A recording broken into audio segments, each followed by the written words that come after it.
Nagtagumpay tayo, Ziming. Nagtagumpay tayo.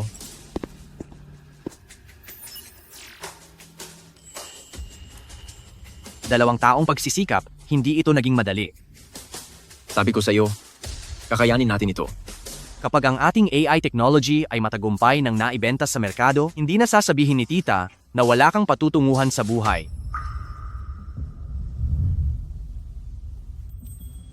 Oh, siguradong ang aking ina ay magiging proud sa akin.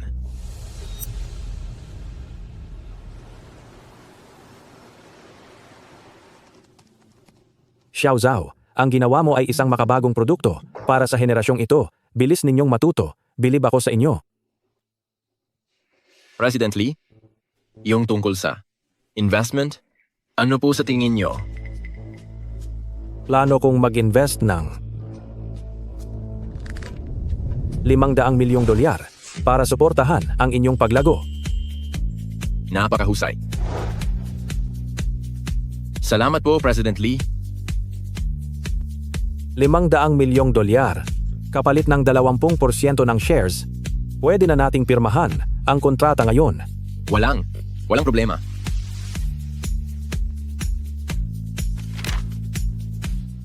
Ma, may natanggap kaming importanteng balita. Pinuntahan ni Didi si Red Dragon Fund. Pinipilit niya si Li Feng na mag-invest. Ano? Ano na namang balak niyang gawin? Siya at ang kaniyang mga kaibigan ay gumawa ng AI software, pero mukhang gimmick lang iyon. Nakikipag-ugnayan na naman siya sa mga masasamang impluensya. Ang batang ito ay talagang pasaway at walang kwenta. Gusto niya sigurong gamitin ang posisyon ko sa Jiangcheng para makakuha ng malaking investment. Ma, huwag po kayong masyadong mag-alala. Isipin niyo po ang kalusugan niyo. Bata pa si Didi. Minsan talaga ay wala siyang disiplina sa pagpapasya. Huwag mo na siyang ipagtanggol. 22 taong gulang na siya. Hindi na siya bata. At gumagawa pa rin siya ng kalokohan.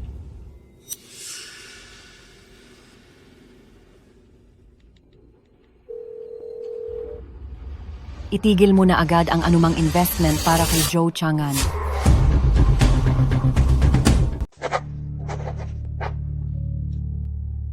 President Lee,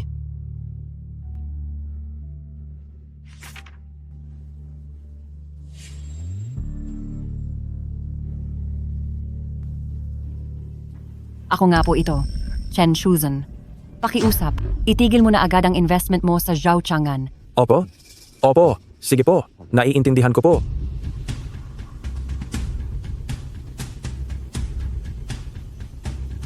Xiao Zhao, pasensya na. Nagbago na ang sitwasyon. President Lee, ito, anong nangyayari? Gusto ko talagang mag-invest. Pero wala na akong magagawa.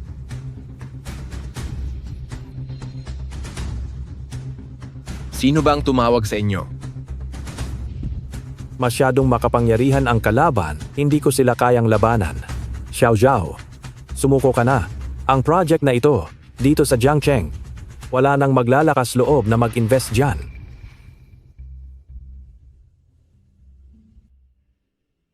Naintindihan ko. Salamat, President Lee. Hindi na muna ako mang-aabala.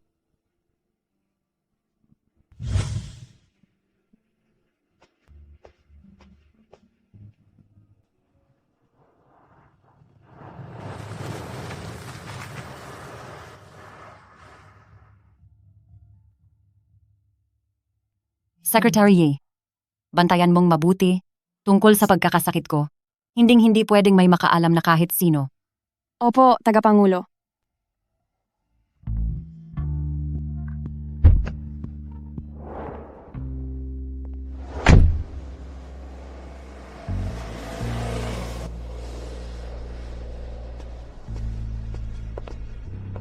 Alam na kaya ni Chang'an ang tungkol sa sakit ko.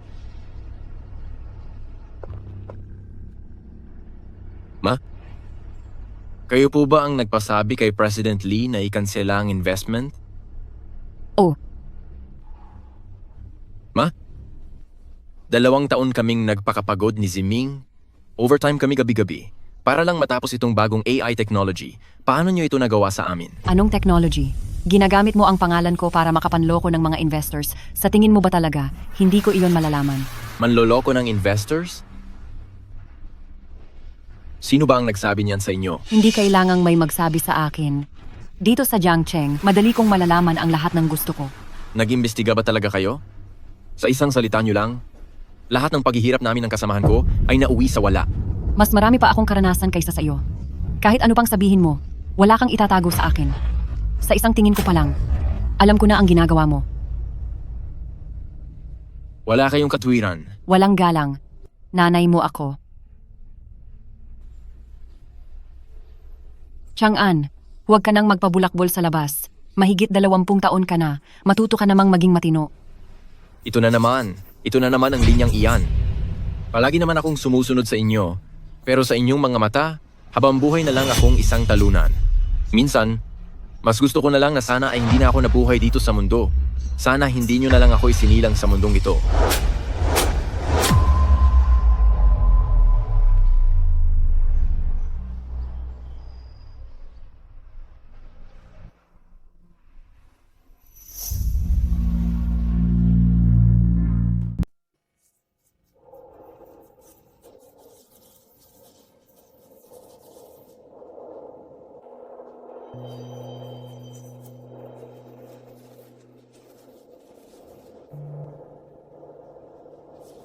Chang'an, ako.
Sa susunod na 2 araw, ay ang kaarawan na ni Mama.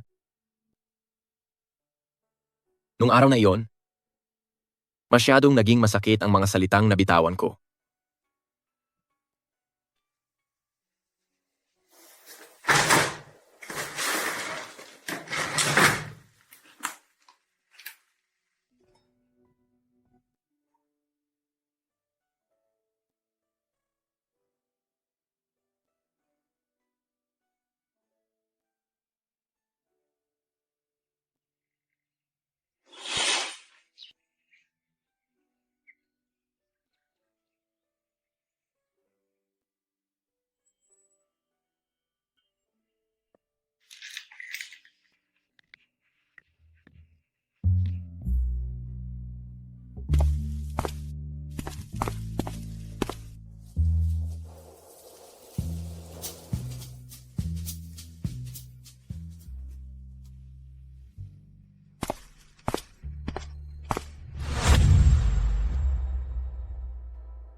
Ang amo nating lumayas ng bahay. 2 taon na ang nakalipas. Tanda mo pa pala ang pinto pa uwi. Ngayon ang kaarawan ni Mama, ayaw ko muna makipag-aaway sa iyo. Madam, nandito na po ang ating sir.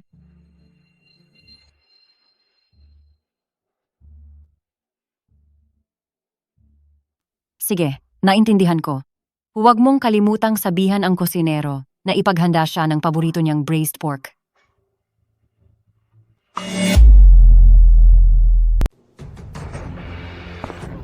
Humahanga talaga ako sa iyo. Kahit na sinira ni nanay ang investment mo, nakuha mo pang bumalik dito para sa birthday ni nanay. Usapin naming 2 ni Nanay iyon. Huwag kang makialam. Zhou Chang'an, maging makatarungan ka naman. Sa tuwing may alitan kayo ni nanay, kailan ba ako hindi naging tagapamagitan? Tagapamagitan? Sa tingin ko, Ikaw ang gumagawa ng gulo sa likod namin. Chang'an, maaaring hindi ka galit kay nanay, pero galit siya sa iyo. Umalis ka na lang muna. Baka magkagulo pa sa birthday party niya. At mauwi ito sa hindi magandang resulta. Huwag kang mag-alala. Kapag sinabi niya mismo iyon, mula ngayon hanggang dulo, hinding-hindi na muli akong tatapak sa pamilyang Zhao, kahit kailan. Hindi pa ba halata?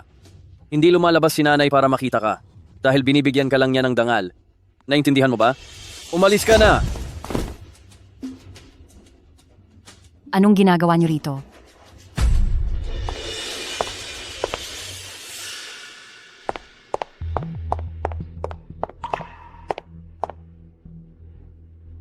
May nasaktan ba? Maayos lang ako, Nay.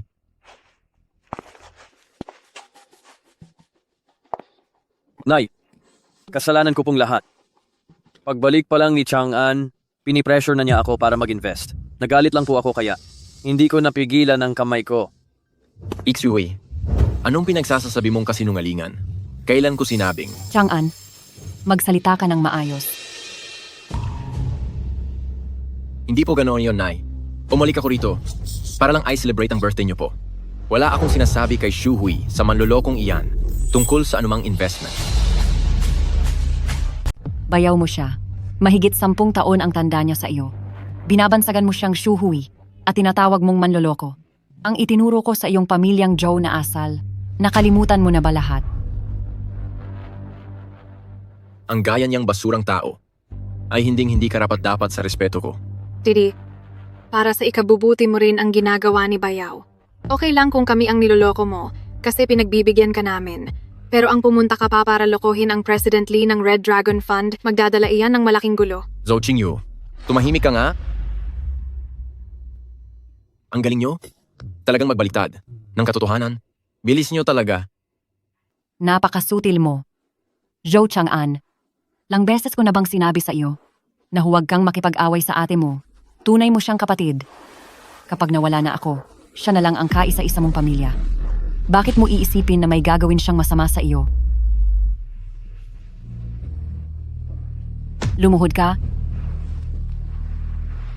At sa ate at bayaw mo ay humingi ka ng tawad.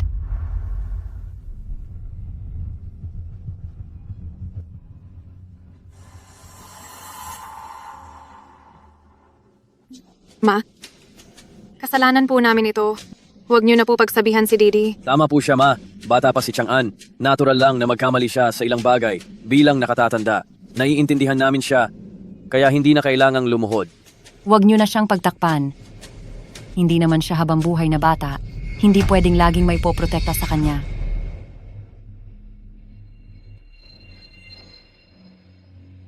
Ma, matagal ko na pong kayang tumayo sa sarili kong mga paa. Bakit po ba hindi niyo ako pinaniniwalaan? Bakit po? Sige. Tatawagan ko ang President Lee para malaman niyo kung talaga bang nanloloko ako sa pamumuhunan. Kapag siya na ang nagsalita, maniniwala na po siguro kayo?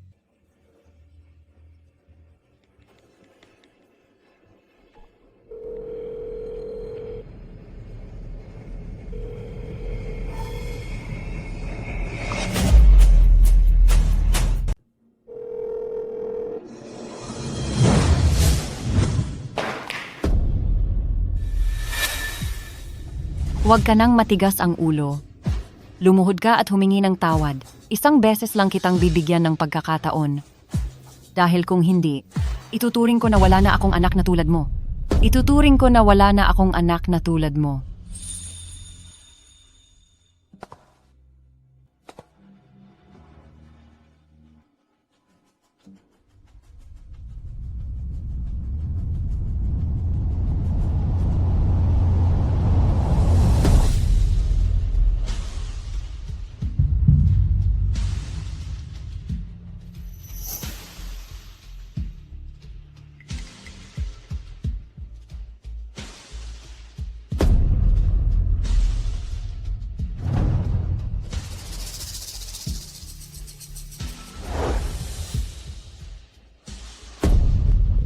Hello? Hello?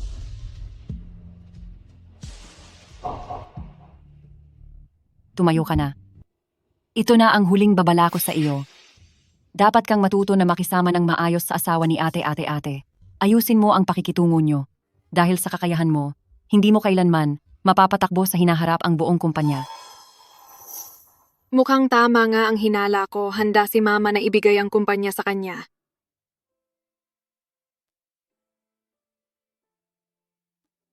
Joe Changan. Dali, tumayo ka na.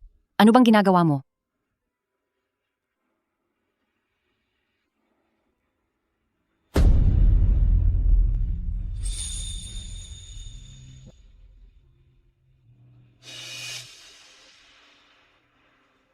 Ang taong nagluwal sa akin ay hindi ko mapipili. Nagsisisi rin po siguro kayo na nagkaroon kayo ng anak na gaya ko, di ba? Mula ngayon, ituring nyo na lang po na wala na ako. Ikaw, alam mo ba ang sinasabi mo? Didi, ngayon ang pang-anim na pong kaarawan ni Mama. Ituring mo na lang na pakiusap ito ni ate. Huwag ka na sanang magsalita ng ganyan, okay? Zhao Changan, tinuturuan ka lang ng leksyon ni Mama. Kailangan mo ba talagang itigil ang ugnayan mo bilang anak? Nang mawala si Papa, bilang isang nag-iisang magulang, inalagaan ka niya habang nagpapatakbo ng kumpanya. Hindi yun madali. May konsensya ka pa ba? Ma? Ma? Ma, Ma? ma, bilis na itakbo natin si Ma sa ospital. Tatawag ako ng 911. Zhao Changan, kakaputol mo lang ng iyong relasyon kay Ma. Bakit nagpapanggap ka pang mabuting anak? Ang pinakamahalaga sa lahat ay ang lubusan kang mawala sa paningin niya. Halo, emergency center ba ito? May nawalan po ng malay, pumunta kayo agad dito. Opo, sa loob ng subdivision. Bilis! Huwag ka nang magpanggap. Dapat sa istasyon ng pulis ka tumatawag. Zhou Changan, kung si Ma ay may masamang mangyari sa kanya, dapat kang magbayad ng sarili mong buhay. Layas.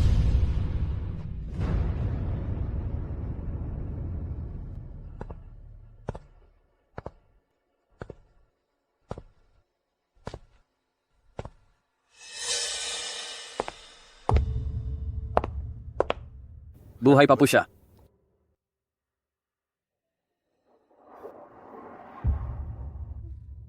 Ma, tinakot niyo po ako. Ayos lang po ba kayo? Nasaan si Chang'an? Kanina noong nahimatay kayo, may sinagot siyang tawag at makikipag-inuman daw siya sa mga kaibigan niya. Sinira ko nga po ang cellphone niya. Talaga bang wala siyang puso? Pagkakamali kong hindi siya napalaki ng maayos. Sa kabilang buhay kapag nagkita kami ng papa mo, ano na lang ang isasagot ko sa kanya? Ma, nandito pa naman po ako para sa inyo. Ma, manugang niyo po ako. Parang tunay na anak na rin po. Gagawa na ako ng huling testamento agad. Itong bahay na ito, pati na ang kumpanya, ay walang kahit anong kinalaman sa kanya.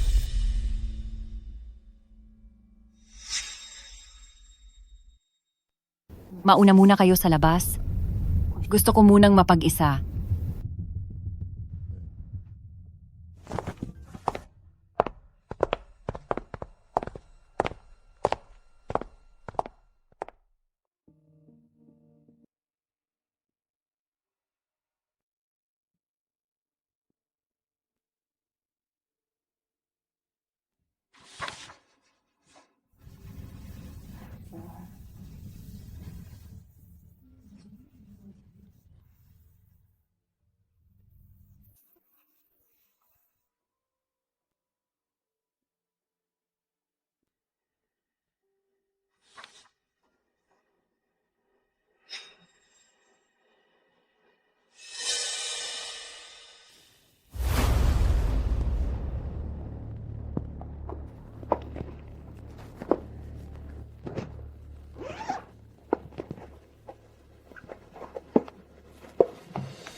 Nay?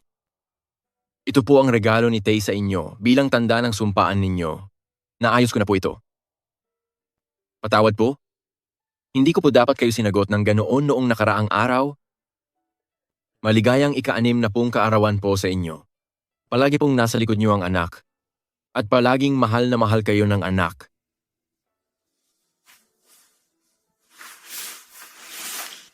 Anak, Anak,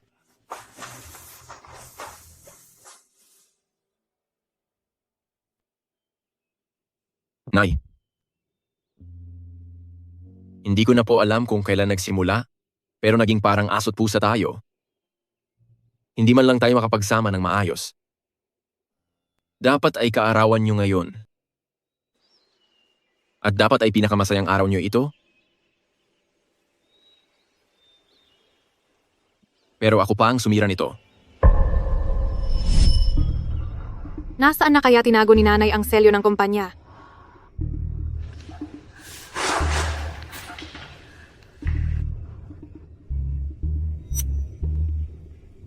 Ate, anong ginagawa mo sa kwarto ni nanay?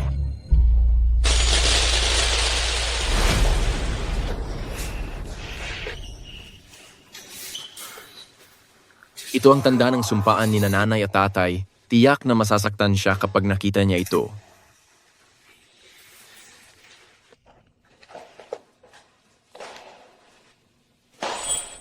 Nay, tamang-tama ang dating nyo. Itong si Chang'an, mukhang kinakapos na sa pera kung saan-saan hinalughog ang mga gamit nyo at nabasag pa ang bigay ni tatay bilang tanda ng sumpaan ninyo. Zhao Qingyu, anong pinagsasabi mo? Pero ikaw ang may gawa nito. kung kailangan mo ng pera, pwede mo namang sabihin, huwag mong gawin ang mga ganitong bagay. Hindi po, Nay. Talagang hindi ako nagnakaw. Mula pagkabata, kahit ngayon lang, pwedeng maniwala naman kayo sa akin? Gusto kitang paniwalaan, pero kailangan mo munang maging mapagkakatiwalaan. Nasa mga kamay mo na ang ebidensya. Ano pang idadahilan mo? Ako? Dapat marunong kang manindigan, panagutan ang ginawa mo. Talagang paulit-ulit mo na binibigo ang tiwala ko.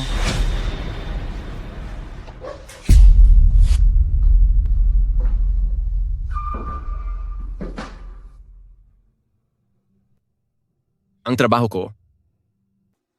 Ang pamilya ko. Wala na lahat. Ano pa bang halaga kung bakit kailangan ko pang magpatuloy? Anak,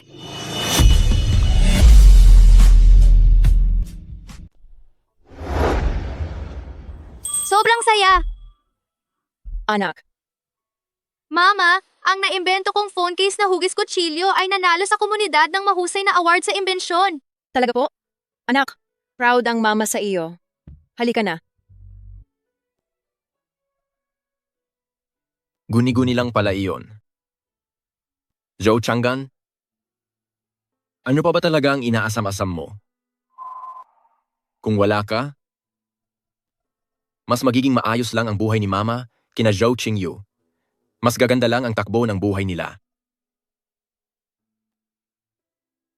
Sobra lang talaga akong pabigat sa pamilyang ito. anak. Anak. Chang'an. Chang'an.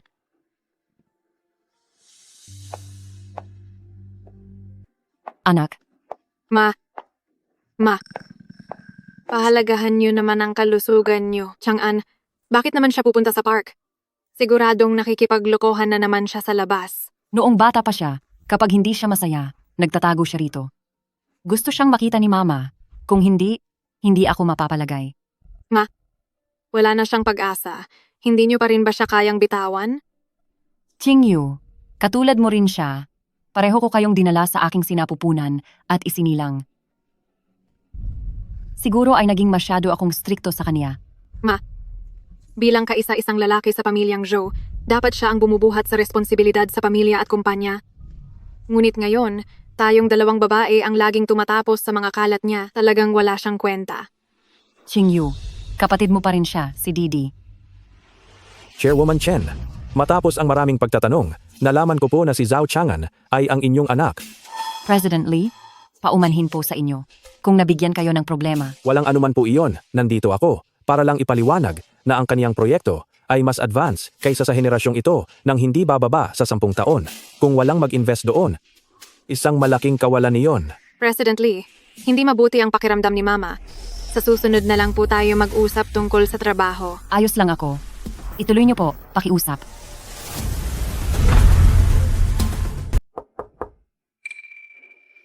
Sino po yan?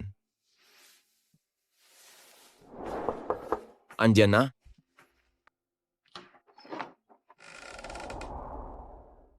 May dinala akong porridge mula sa Jiaoji. Naalala niyo pa pala iyon, Nay?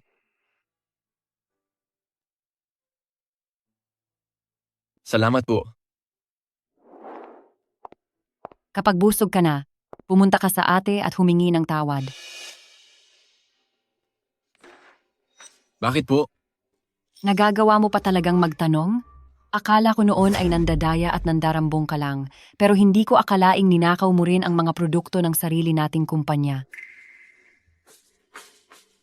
Sino po ang nagsabi niyan sa inyo? Iyon ay gawa namin ni Song Ziming. 1 taon naming pinaghirapang i-develop ang teknolohiyang iyon. Nagagawa mo pang magdahilan. Si President Lee mismo ang nagsabi sa akin ito ng personal. Chairwoman Chen, tunay na henyo si Zhao Chang'an. Ang AI technology na ginawa niya ay hindi lang may malaking halaga sa negosyo, kundi maging ay makakatulong din sa nakararami. Maari kayang. Nagkamali talaga ako ng paghusga sa kanya? President Lee, nag-imbestiga na ako. Ang studio ni Chang'an ay 2 lang ang empleyado. Hindi kailanman magagawa doon ang isang napakakomplikadong proyekto ng AI. Nay, dahil narito na tayo sa puntong ito, hindi ko na po itatago sa inyo. Ginamit ni Chang'an ang pagiging tagapagmana sa Zhou Group para makapasok sa sistema upang nakawin ang mga pananaliksik ng kumpanya. 2 lang ang tao sa studio. Ni Zhao Chang'an? Teka, talagang ang mahirap itong tapusin. Sa tantiya ko ay nangangailangan ito ng 30 tao sa team. Ito ang parte na hindi ko napansin. Nay, Ang damuhong iyon. Pasensya na po, Chairwoman Chen. Kulang po ang aking investigasyon. Kung hindi niyo po agad napigilan, siguro ay mauubos ang yaman ng kumpanya at malulugi kami. Ayos lang iyon. President Lee? Paano nangyari ito? Imposible ito. Zhou Chang'an? Hanggang kailan mo ba balak ipagpatuloy ang mga panggugulo mong ito?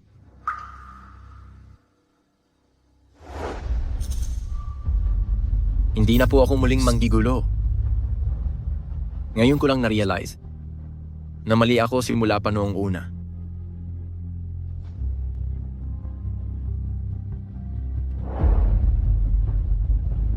Sa loob ng inyong puso, hindi niyo po ako kailanman pinagkatiwalaan. Chang'an, itigil mo na ang pagiging tamad. Pwede ba? Sumama ka na sa nanay pa uwi. Paalam na, Nay.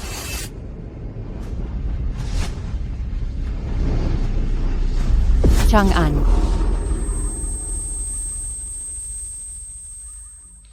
Iyon ay gawa namin ni Song Ziming. 1 taon naming pinaghirapang i-develop ang teknolohiyang iyon. Imposible ito. Hindi na ako muling manggigulo. Mali ako simula pa noong una. Hindi na tayo magkikita muli. Chang'an.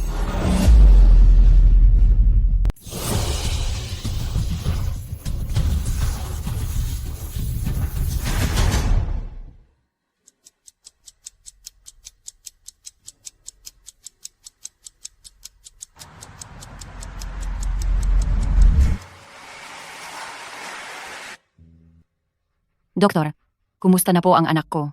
Mabuti na lamang at ang lugar kung saan siya nahulog ay may mga harang na nagsilbing pansalag, ligtas na po sa panganib ang pasyente.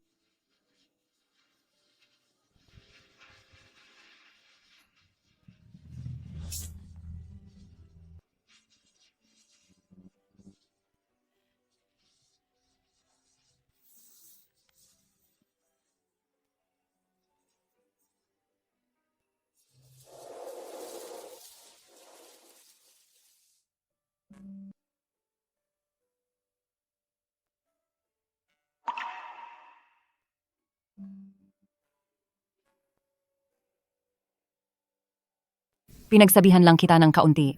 Nagpaka-atabs ka na at tumalon sa gusali. Buti na lang at may sasakyan sa ibaba na sumagip sa iyo. Kung hindi, baka wala ka na ngayon sa mundong ito.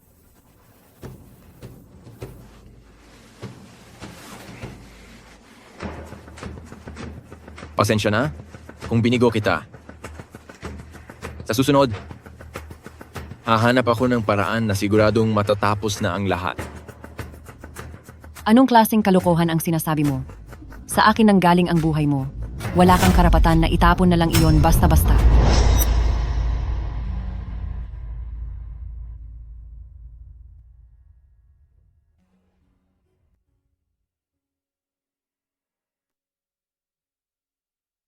Huwag na muna nating pag-usapan yan. Pwede ba? Dahil sa nangyaring malaking trahedya, tayong mag-ina ay kailangang mag-usap ng maayos.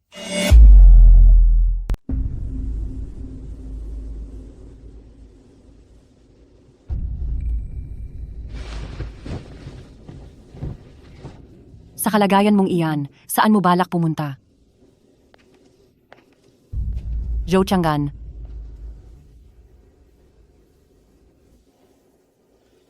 Wala kang pakialam. Minsan na akong nawala. Mula ngayon,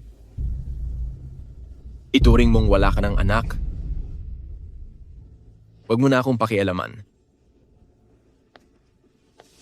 Chang'an?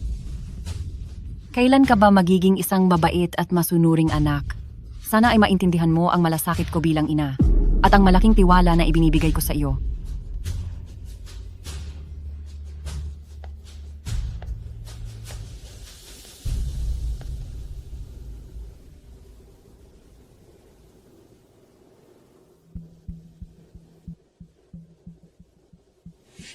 Anong nangyari? Mayroon akong magandang balita at masamang balita. Alin ang gusto mong maunang marinig? Seryoso ako ngayon. Wala ako sa mood para makipaghulaan sa iyo. Ang masamang balita ay, hindi natuloy ang pagkamatay ng kapatid mo nang tumalon siya. 3 araw siyang binantayan ng nanay mo. Gumastos ng 10 milyong dolyar para lang iligtas siya. Nakapanghihinayang naman. Pagkatapos ng maraming taon nating pagsisikap, kailan ba natin makukuha ang gusto natin? Huwag kang mag-alala. Mayroon pa akong magandang balita. Sabihin mo na. Nabalitaan ko mula sa mga impormante ko sa ospital na nag-away ng tuluyan ang nanay mo at ang kapatid mo at umalis na siya ng ospital. Base sa nangyayari, mukhang hindi maganda. Pero laging nasa puso ng nanay ko ang kapatid ko dahil sila ay magkadugo. Hindi sila kayang talikuran ng nanay ko. May kakilala akong grupo ng mga tao. Bakit hindi natin samantalahin ang pagkakataong ito? Natapusin na ang lahat. Hindi ba tayo mapapahamak niyan? Nasa punto na tayo kung saan makukuha na natin ang 100 bilyong dolyar na ari-arian ng grupo. Huwag sana tayong masangkot sa kahit anong gulo. Siyempre, magtiwala ka sa akin kapag ako ang kumikilos. Sisiguraduhin kong matatapos na ang lahat ng tuluyan.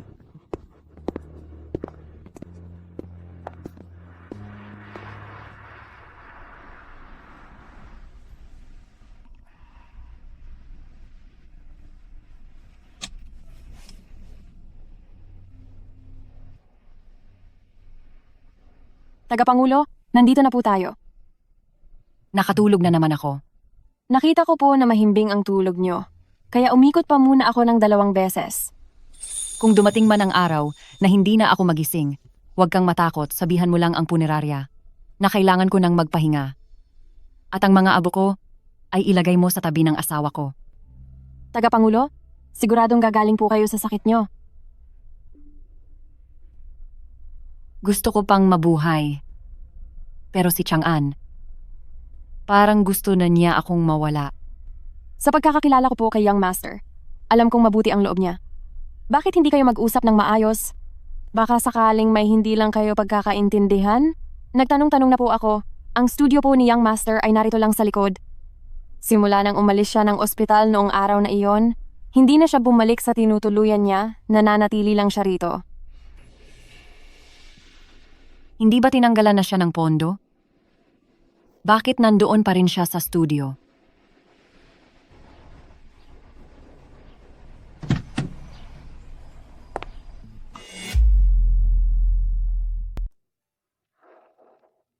Chang'an, 2 araw ka nang hindi natutulog, bibigay na ang katawan mo.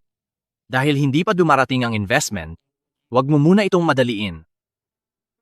Hindi. Meron pa tayong huling pagkakataon. Pagkalipas ng 1 buwan, magaganap ang Global AI Challenge Contest.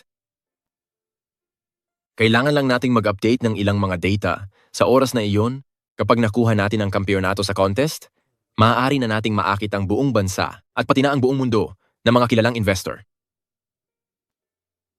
Chang'an, ayaw ng mama mo na magtayo ka ng sariling negosyo? Bakit hindi ka na lang bumalik para manahin ang inyong pamilya? Anong masama doon? Magagawa mo pa rin namang abutin ang mga pangarap mo. Sa paningin niya, wala akong kwenta, ni hindi niya ako mapagkatiwalaan. Ang Zhao Group ay para kay Zhou Qingyu. Ang presensya ko ay panggulo lang sa kanya. Hadlang lang ako sa planong ginagawa niya para kay Zhou Qingyu. Hindi naman siguro. Meron bang ina na hindi mahal ang sarili niyang anak dahil ikaw ang magmamana, mapapasaiyo rin ang kumpanya? Hindi ko alam. Kung alam ko lang ang dahilan, marahil ay hindi ako nasasaktan ng ganito. Ang manahin ng kumpanya. Wala akong interes dyan. Pero hindi ko talaga maintindihan kung bakit sa tingin niya, kahit ang pagiging isang anak ay wala akong karapatan.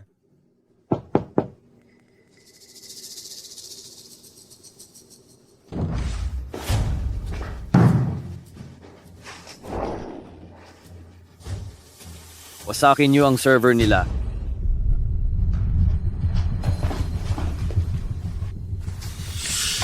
Huwag niyo iyang basagin.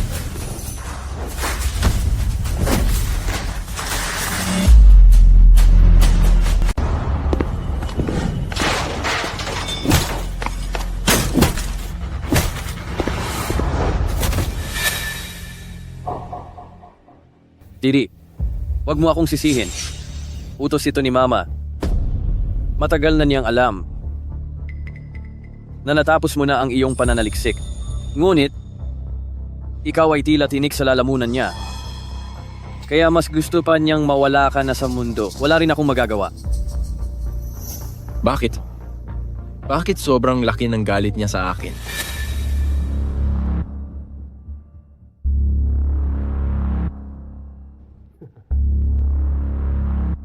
Noong 6 na taong gulang ka pa lang, nawala ang tatay mo sa isang aksidente dahil nagpumilit ka na pabilhin kanya ng laruan.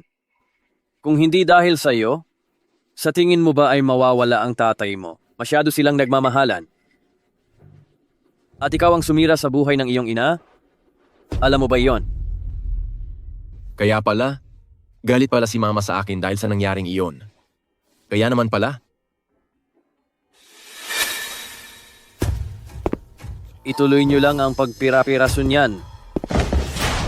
Huwag niyo sirain. Pakiusap, huwag. Nakikiusap ako sa inyo. Itigil niyo na ang pagsira niyan. Isang taong pinaghirapan ni Chang'an ang bagay na iyan.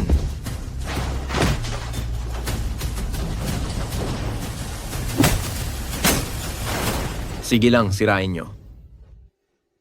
Zimeng? Hayaang sirain nila iyan. Lahat ng ginagawa ko, wala na rin kabuluhan. Mas masakit wasakin ang puso kaysa sa lahat. Zhou Chang'an, kahit na humihinga ka pa, para ka na lang isang patay na naglalakad. Mapapasa akin na ang Zhou Group at walang makakapigil sa akin. Xue, ano ang ginagawa mo?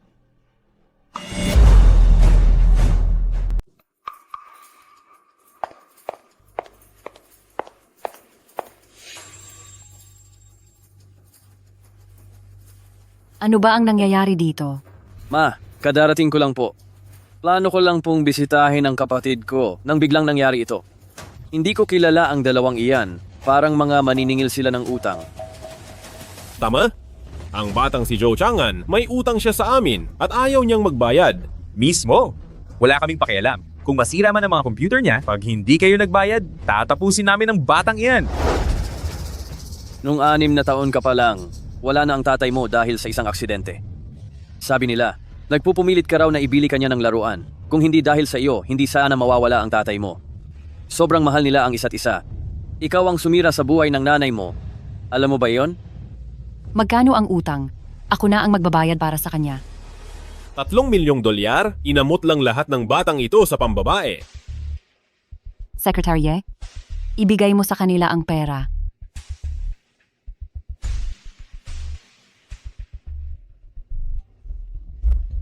President Zhu, sa susunod na hihiram ka, lumapit ka lang uli sa amin ha? Tita, walang utang si Zhou Chang'an sa kanila. Pinagbabasag nila ang mga computer para lang sirain ang pinaghirapan ni Chang'an. Nasa loob ng mga hard drive na ito ang mga code na isinulat namin ng halos 1 taon ng buong husay. Ito ang pananaliksik na babago sa mundo.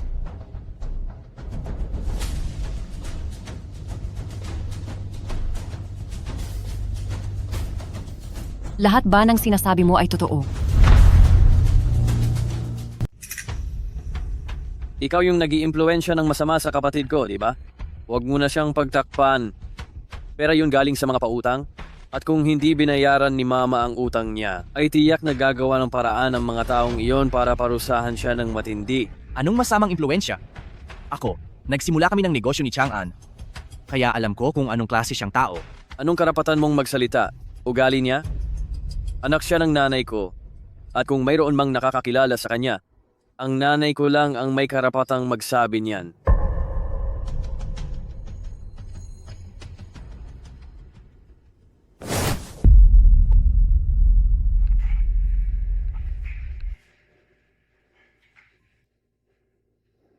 Ziming, salamat sa iyo. Pero pakiusap, huwag ka na munang magsalita.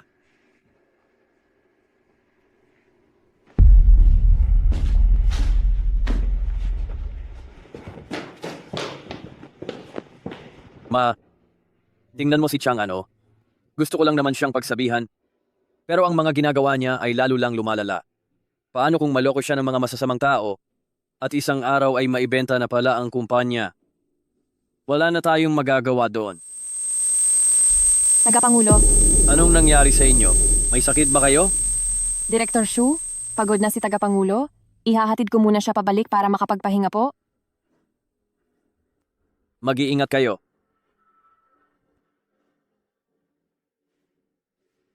Ano bang nangyayari? Ang matandang ito, ilang beses na siyang nahimatay. Baka naman totoong may sakit na siya.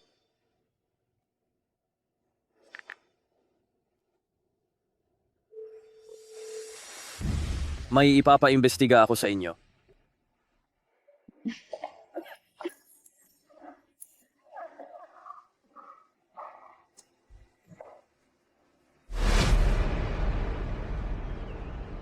Tagapangulo, tungkol sa inyong karamdaman, mabuting sabihin niyo na po ito nang direkta kay Batang Amo.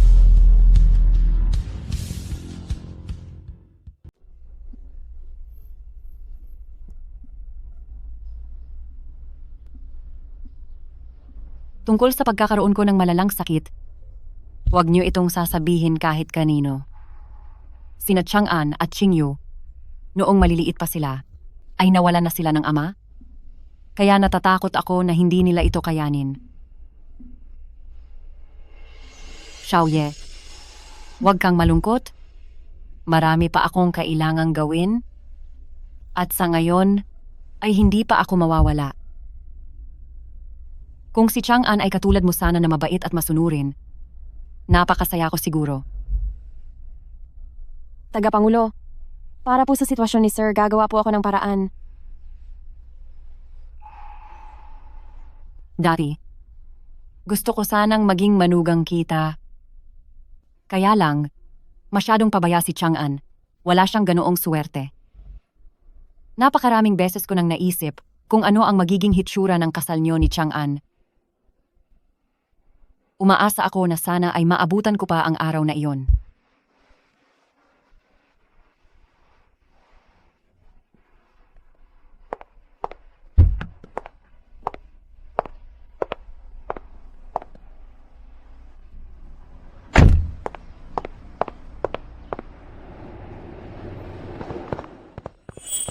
Ako si Song Ziming. Gusto ko po sanang makausap si Chairwoman Chen. Sino ka ba? Mukhang galing ka sa hirap. Ang tagapangulo namin ay akala mo kung sinong pwedeng makita agad. Kaibigan po ako ng inyong amo, si Zhou Chang'an. Ate, parang awa mo na, papasukin mo na ako. Zhou Chang'an. Hindi ko siya kilala. Wala kaming boss na ganyan dito. Si eldest Miss Zhao lang ang nandito. Umalis ka na. Huwag kang istorbo rito. Sekretarye, nandito na po pala kayo. Gusto niyo po ba ng kape? Anong nangyayari dito? Secretary Ye, nagkita na tayo kahapon. Huwag ka nang makipag-feeling close dito. Umalis ka na agad. Maaari ka nang umalis sa Zhou Group. Naririnig mo ba? Sinasabi ni Secretary Ye na umalis ka na. Secretary Ye, itataboy ko na siya palabas ngayon din. Guwardiya, Ang tinutukoy ko ay ikaw. Kailan pa hinayaan ng kumpanya na manghusga ka at maliitin ng ibang tao? hindi po ganoon, Secretary Ye. Kamag-anak ako ni na Shuhui at Direktor Shu, kailangan mo naman siyang bigyan ng kahit kaunting respeto. Si Director Xu? Ang lakas din pala ng loob niya na ituring ang Zhao Group bilang sariling bahay? Umalis ka na agad. Huwag mo akong piliting tumawag ng guwardiya. Ako, aalis na po ako ngayon din. Salamat, Secretary Ye. May kailangan ka ba? Gusto ko lang sana kay Chairwoman Chen ipaliwanag ang nangyari kahapon. Hindi naman talaga siya yung tulad ng iniisip ni Chang'an. Maayos lang ba si Chang'an? Simula kahapon hanggang ngayon, hindi ko na siya makontakt. Wala siya sa studio at wala rin siya sa inuupahan niyang kwarto. Sumama ka muna sa akin para puntahan si Tagapangulo.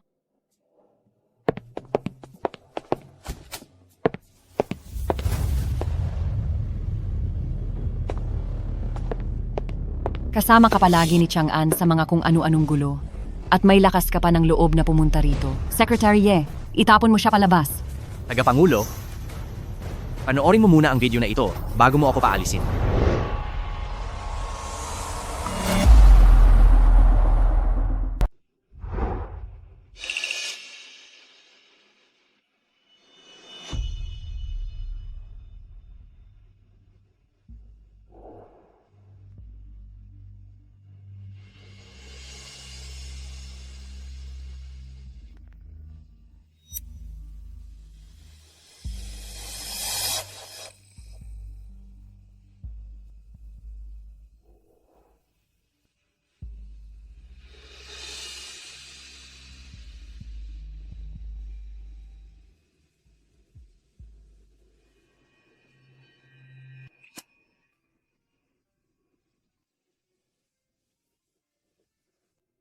Bukas ay kaarawan ni nanay.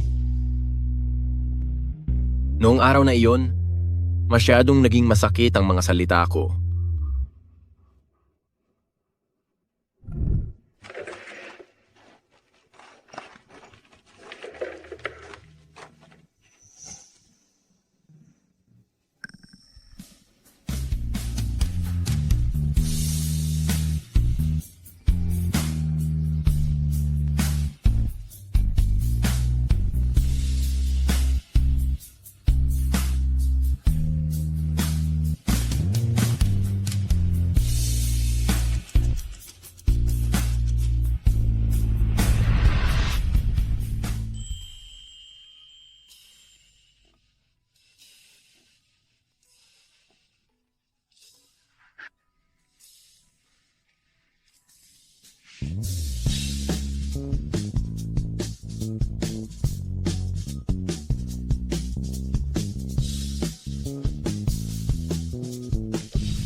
Tita, tingnan niyo po uli ang mga ito.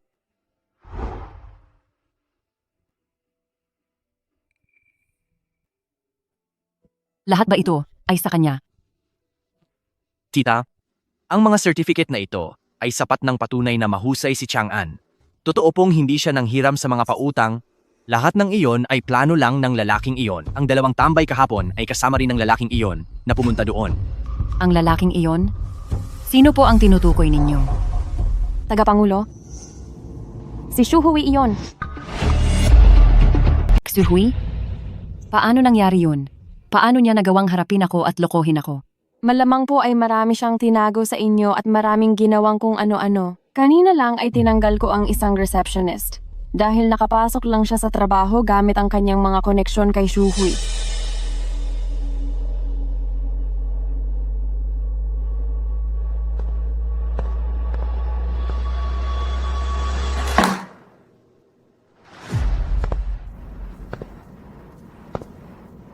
Nitong mga nakaraang taon, si Shuhui ay laging nagpapakita ng labis na respeto sa akin. At maayos din siyang magtrabaho. Kahit galing siya sa probinsya, ay nagpursige siyang mabuti para makarating sa kinalalagyan niya ngayon. At isa pa, minudo ko siya, hindi ko talaga maisip kung bakit niya ginagawa ito laban kay Chang'an. Tita, wala po akong gaanong alam sa mga problema ng mga mayayamang pamilya. Ngayong araw, palihim kong dinala ito sa inyo. Nang hindi alam ni Chang'an, lahat ng mga sertipiko na ito ay para ipakita sa inyo, para lang malaman ninyo na si Chang'an ay tunay na mahusay na tao. Lahat ng ginawa niya ay ginawa niya para lang makuha ang tiwala at pagkilala niyo po. Sinasabi mo na ang lahat ng nasalihan niyang kompetisyon at lahat ng mga parangal na nakuha niya ay dahil sa akin? Opo, may sarili nga siyang mga pangarap, pero ang lahat ng mga pangarap na iyon ay para po sa inyo. Isang taon naming pinag-aralan ang tungkol sa proyektong AI na ito. Nagtrabaho siya ng mahigit 16 na oras araw-araw, maging sa pagkain at pagtulog, nandoon lang siya lagi sa studio. Sa tuwing gusto na niyang sumuko, palagi niyang sinasabi na sigurado raw siyang gusto ninyong makitang magtagumpay siya balang araw, kaya pinapalakas niya ang loob niya. Ma, matagal ko na pong kayang tumayo sa sarili kong mga paa. Bakit po hindi ninyo ako magawang pagkatiwalaan?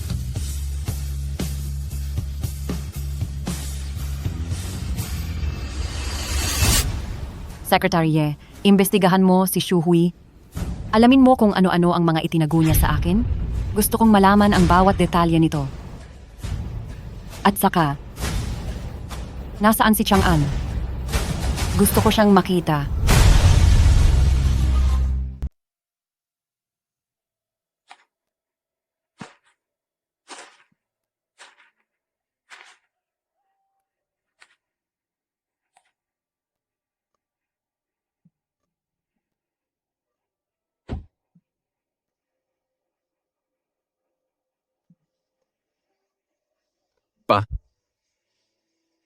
Patawad po. Kasalanan ko ang lahat. Hindi ko po kailanman nalaman. Noong naaksidente kayo sa sasakyan noon, ay dahil pala sa aking pagiging matigas ang ulo. Pasensya na po.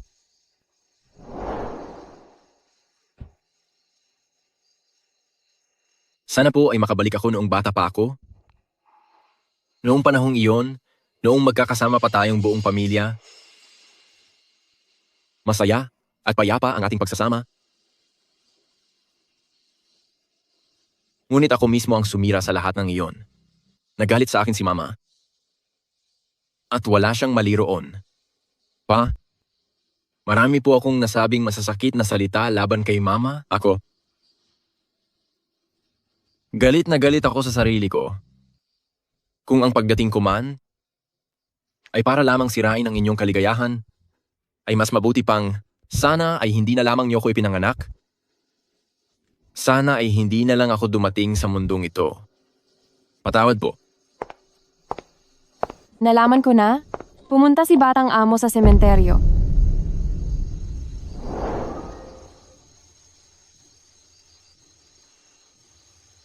Tara na.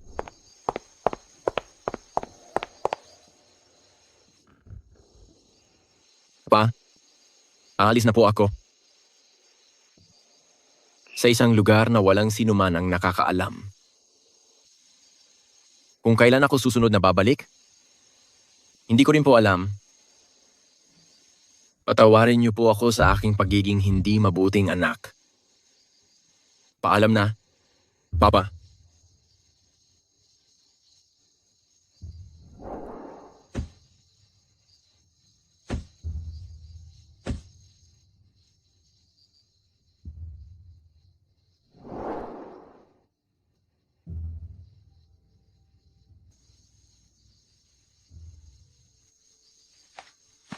Saan ka pupunta?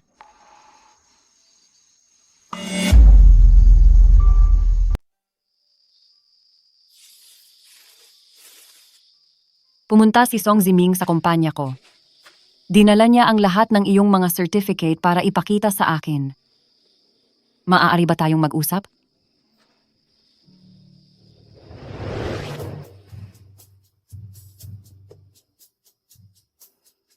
Sir Xiaoye? Hayaan mo na. Ang alitan nating dalawa ay hindi agad malulutas ng isa o dalawang salita lamang. Hayaan na lang natin siya. Pero sa nakikita ko po, parang balak niyang iwan ang lungsod na ito.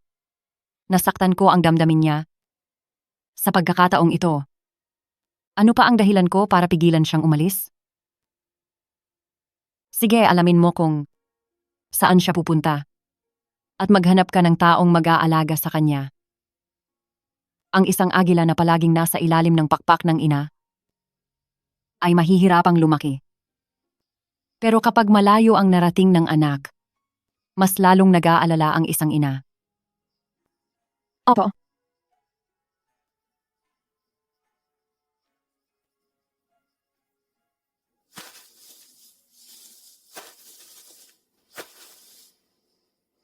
Mahal, mula nang wala ka na, naging sobrang higpit ko kay Chang'an.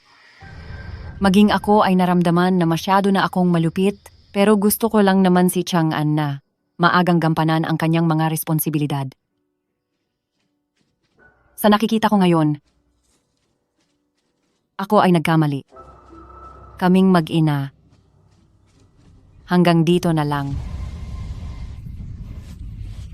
Tagapangulo.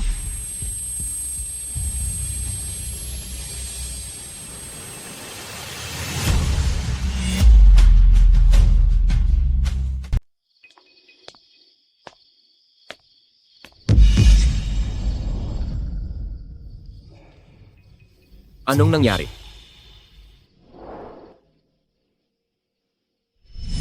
Ma, wala naman sanang masamang nangyari kay Mama.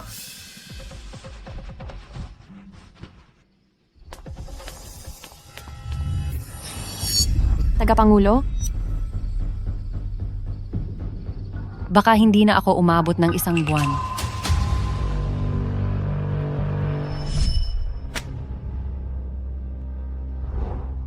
Masyadong mabilis ang pagkalat ng cancer, sabihan niyo ang pamilya niyo at ihanda na ang inyong kalooban.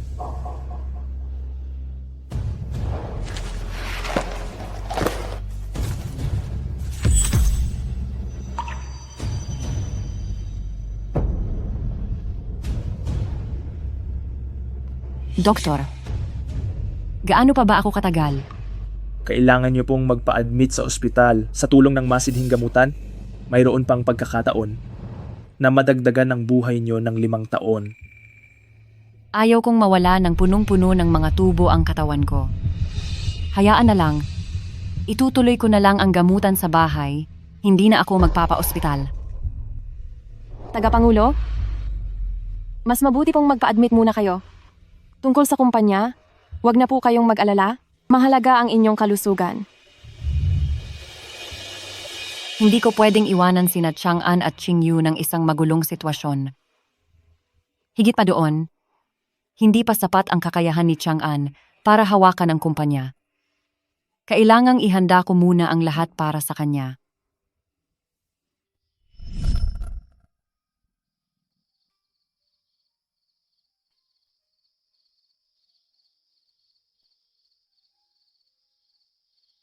Mahal, makakasama na rin kita diyan sa kabilang buhay. Sa lalong madaling panahon, hindi ka na malulungkot doon. Maayos na ang buhay ni Qingyu. Hindi na natin siya kailangang alalahanin. Alam kong nag-aalala ka rin para kay Chang'an. Huwag kang mag-alala. Bago man ako mawala, isasaayos ko na ang lahat para sa ating anak.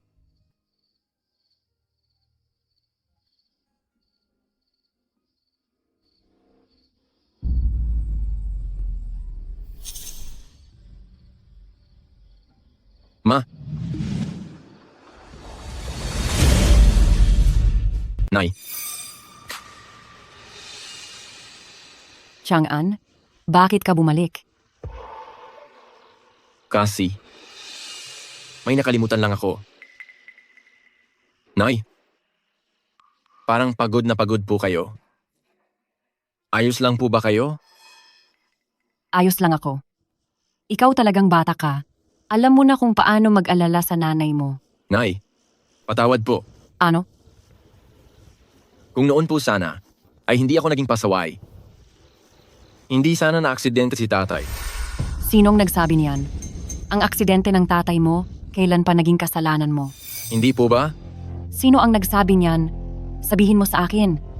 Six Yui, sinabi niya sa akin na, noong bata pa ako, dahil sa katigasan ng ulo ko, napilitan si tatay na lumabas ng gabi para bumili ng laruan. Kaya siya na-aksidente. Lapastangan. Isa lang siyang estranghero.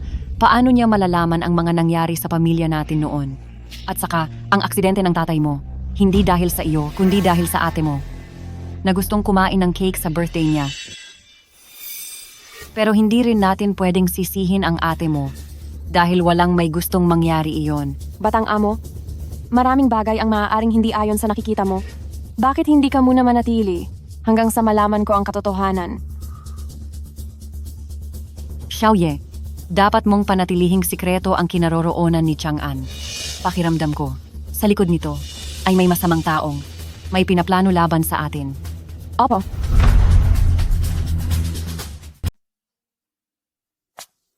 Chang'an, maupo ka muna dyan, ipagluluto ka ni Mama. Tagapangulo, magkwentuhan muna kayo. Ako na ang magluluto. Dapat ako ang magluto ngayong gabi. Kayong mga kabataan, marami kayong mapag-uusapan, mag-usap lang kayo.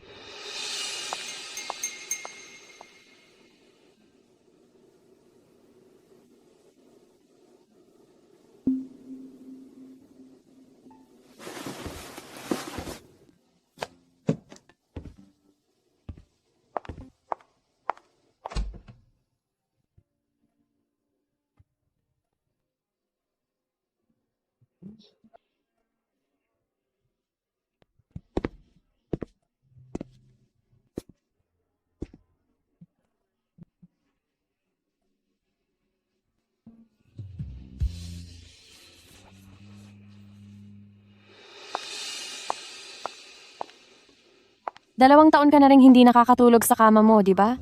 Inakala ko kasi noon na ang kamang ito sa bahay ay tinapon na ni Mama. Bakit naman? Anak ka niya? At itong kwartong ito, araw-araw niyang pinalilinis sa iba, pero bawal kahit kanino ang galawin ang mga gamit mo. Nung bata pa ako, masyadong strikto si Mama, pero nung mga oras na yon, naiintindihan ko naman, natatakot siyang wala akong mapala sa buhay. Natatakot siyang maligaw ako ng landas. Pero nitong huling 2 taon, naging masyado na siyang sobra. Hindi na niya tinitingnan ang katotohanan. Naging sobrang makasarili siya. Minsan nga nagdududa na ako kung talaga bang anak niya ako. Iyon ay dahil siya ay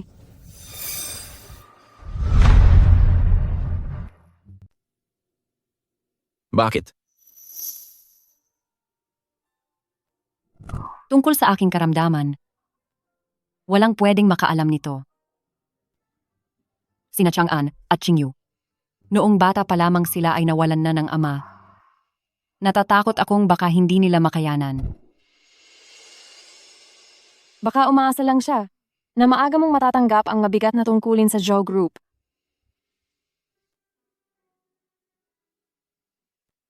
Siguradong mali ang hinala mo. Ang sipag ng nanay ko ay mas matindi pa sa ating dalawa. Habang ang kumpanya ay nasa kamay niya, ito ay mabilis na uunlad.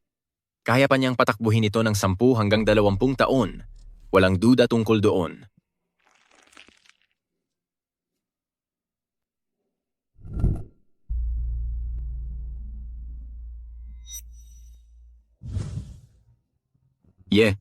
Ate Ye, anong nangyayari sa iyo?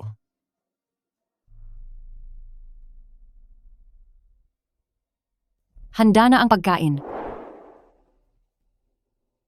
Halika na.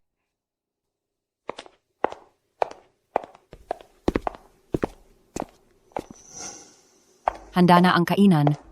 Halika na.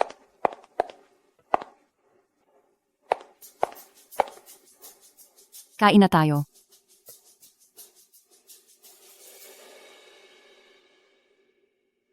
Kumain ka ng marami. Tingnan mo, pumayat ka na sa gutom. Hindi ka ba maayos kumain noong nasa labas ka? Hindi naman po. Paminsan-minsan lang kapag busy, ay hindi ko napapansin. Paano mangyayari iyon? Paminsan-minsan lang ba talaga? Nakita ko sa studio mo, puro instant noodles at take-out ang naroon. Bata ka pa, huwag kang magpagutom at baka magkasakit ka. Noong bata pa si Mama, madalas din akong makalimot kumain, kaya naman nagkaroon ng problema ang katawan ko.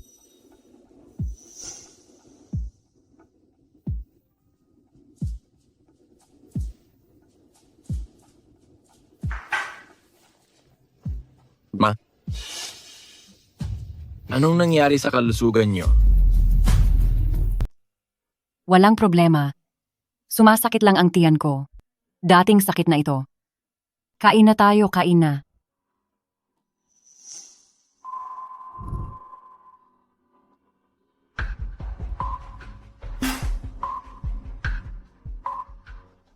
Mayroon ba kayong itinatago sa akin?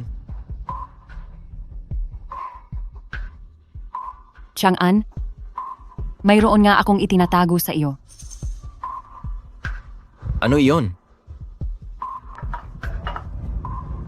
Gusto ko na magpakasal kayo ni Xiaoye. Ano sa tingin mo? Ma, bata pa po ako. Hindi ko pa po iniisip ang tungkol sa pagpapakasal. At isa pa, itinuturing kong kapatid si Ate Ye. Siguradong ang tingin niya sa akin ay isang kapatid lang. Batang amo, kung papayag po kayo, wala po akong problema doon. Tingnan mo, pumayag na si Xiaoye. Ako. Ma, bakit bigla na lang kayong naging interesado sa kasal ko? Pakiramdam niyo ba ay hindi ako matino? Kaya kailangan niyo nang hahanap ng babantay sa akin, ganoon ba? Hindi iyan ang ibig kong sabihin. Kung gayon,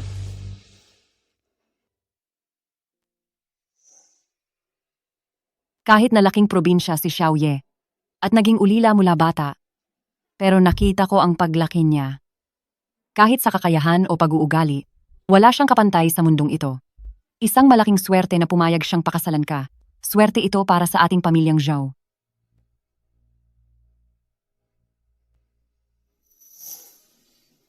Ate Ye, ang pagpapakasal sa akin, talaga bang gusto mo ito? Oo, alam ko. Tinulungan ka ng pamilya namin sa pag-aaral. Pero sa trabaho, tinulungan mo si Mama, kaya matagal ka nang nakabawi sa amin. Huwag na huwag mong iisiping tanaw mo ang utang na loob na ito sa pamilya Zhou. Kaya gagawa ka ng bagay na hindi mo naman gustong gawin. Batang amo, gusto ko ang ginagawa ko. Gusto mo ba akong pakasalan?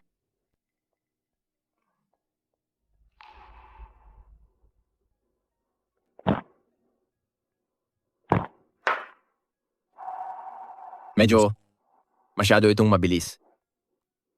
Hayaan mo muna akong mag-isip? Mag-isip-isip muna? Pwede ba?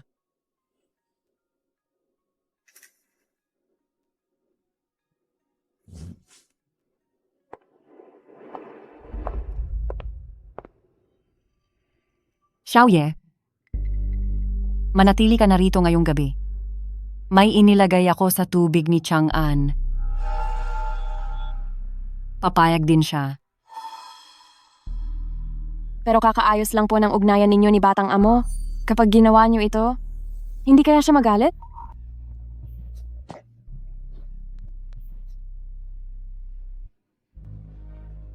Wala na akong pakialam sa bagay na iyan. Wala na akong panahon para hintayin kayong dalawang magmahalan ng kusa. Gawin mo na lang ang sinabi ko. Xiaoye, alam mo namang para sa inyo itong mga paghihirap ko, hindi ba? Sige na, lumakad ka na. Huwag kang mag-alala. Ibibigay ko ang nararapat na pagkilala sa iyo bilang manugang ng pamilya Zhou. Higit pa rito, tinatrato na kita bilang tunay na kasapi ng pamilya Zhou.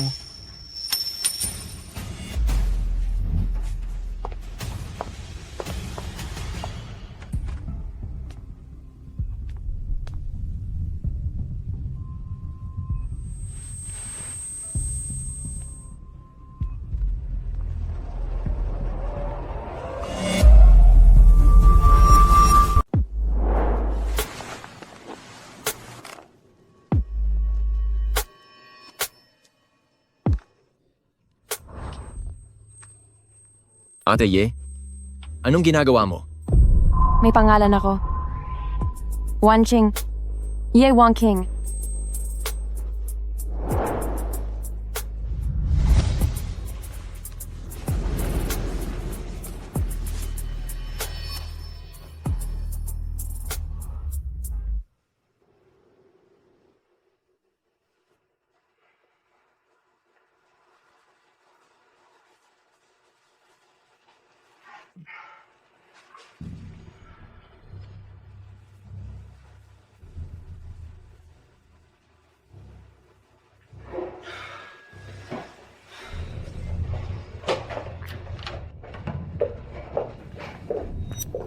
Chang'an, ipinaghanda kita ng almusal.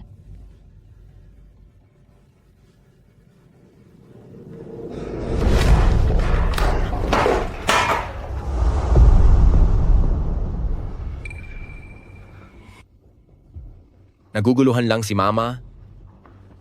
Pero bakit mo kailangang makisali pa sa kanya? Hindi ko ba sinabi? Na kailangan ko itong pag-isipan? Kailangan ko itong pag-isipan. Hindi mo ba naintindihan? Sa tingin niyo ba? Ako, ano ba talaga ang tingin niyo sa akin? Batang amo?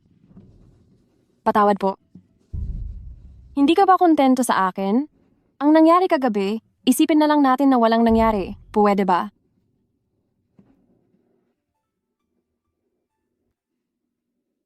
Matanda na ako. May sarili akong isip. At may karapatan akong pumili para sa sarili ko. Ayoko ng ganito, na lahat na lang ay nakaplano na. Yung pakiramdam na itinutulak lang ako kung saan. Naintindihan mo ba? Naiintindihan ko. Naintindihan ko ang lahat. Kaya lang, Kaya lang ano? Nitong nakaraang 2 araw, pabago-bago ang isip mo. Sa nakilala kong ikaw, talagang nag-iba ka na. kayang maghintay ng iba, pero hindi siya. Bata ka pa, at marami ka pang magandang bukas na kakaharapin, pero ang chairman, siya ay... Anong nangyari kay Mama? Ano na ang nangyari sa kanya? Magsalita ka naman. Ang chairman, Ako ang namilit kay Wanqing. Na ituloy ang lahat sa pagitan nyo. Kung may galit ka, ibuhos mo sa akin. Pero bilang anak ng pamilyang Zhou, dapat ay matuto kang managot sa iyong mga ginagawa. Sa araw na ito, ipapaalam ko sa lahat ng media at iaanunsyo ang inyong pagpapakasal. Pagkalipas ng 1 buwan, ay formal na gaganapin ang kasal niyo. Ma, kagabi, akala ko ay nagbago na po kayo. Pero hindi ko akalaing. Mas magiging malala pa kayo kaysa dati. Bakit po? Bakit kailangang pakialaman ang buhay ko? Masakit ba sa mata nyo? Na makita akong masaya at payapa? Oh, kung may dapat kang sisihin, sisihin mo ang tadhana dahil hinayaan kang maging anak ko.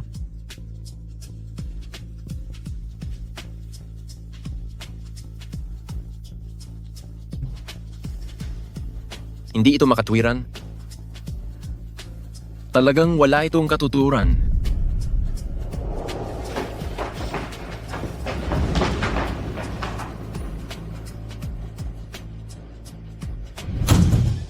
Hayaan mo siya. Pag-iisipan din niya iyan ng maigi.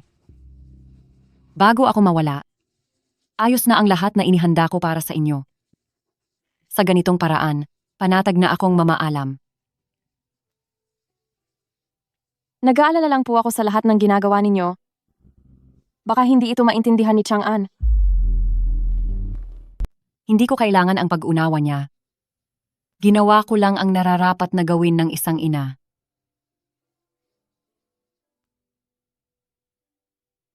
Naintindihan ko na po, naintindihan ko na. Maghapong nag-aalala kay Joe Chang'an, pero nasa blacklist na siya ni Mama. Nawawala rin siya. Ano pa bang gulo ang magagawa niya?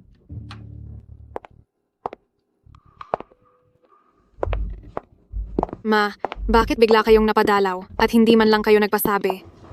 Pati ba ang pagpunta sa sarili kong kumpanya, kailangan ko pang ipaalam sa iyo? Gusto ko lang naman na sunduin kayo ng mas maaga. Sino ang kausap mo sa telepono kanina? Narinig ko na binanggit mo ang pangalan ng kapatid mo. Isang client lang po iyon. Sabi niya kilala rin daw niya ang kapatid ko. Ma, anong problema? Ibigay mo sa akin ang cellphone mo. Ibigay mo rito.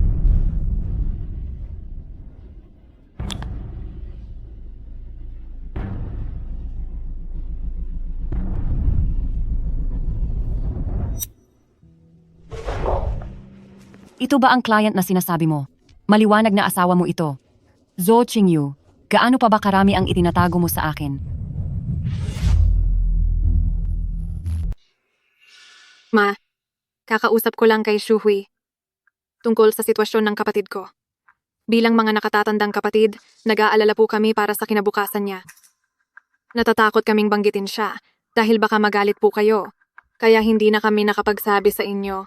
Ganoon ba? Opo, sabi sa akin ni Shuhui, itong si Chang'an daw ay lubog na sa mga utang sa mga pautangan at pinupuntahan pa ang bahay natin. Winawasak ang lugar natin. Andun din kayo noon. Muntik na nga kayong masaktan. Nangyari nga ang mga iyon. Ang kapatid ko ay pabayaan na talaga. Bilang ate niya, parang nagkulang din po ako. Narinig ko rin po kay Shuhui na siya raw ay nagtatago at tumatakas na ngayon sa mga utang ni hindi na mahanap kung nasaan siya. Si Chang'an na bata na yan, talagang sakit ng ulo.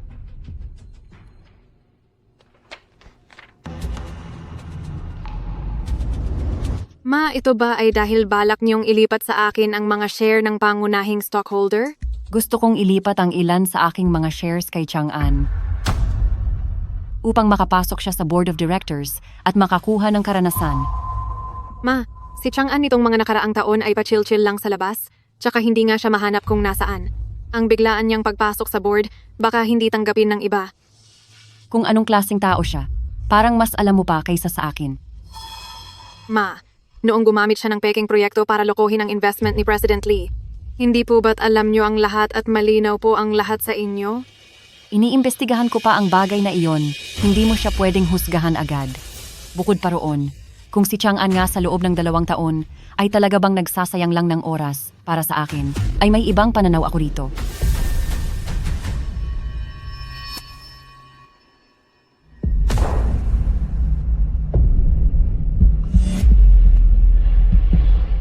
Ang mga certificate na ito ay nagpapatunay na sa 2 taong nasa labas si Chang'an ay nagpursige siya talaga.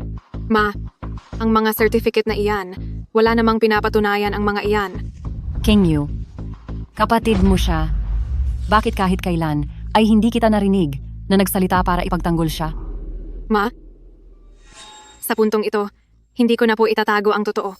Ginamit ko ang mga koneksyon ng kumpanya para sa mga organizer na ibigay ang mga certificate na iyan sa kanya. Ano? Ang ating Joe Group, ang pinakamalaking AI na kumpanya sa bansa, sa isang sabi ko lang napakadali para kay Chang'an na makuha ang mga iyan.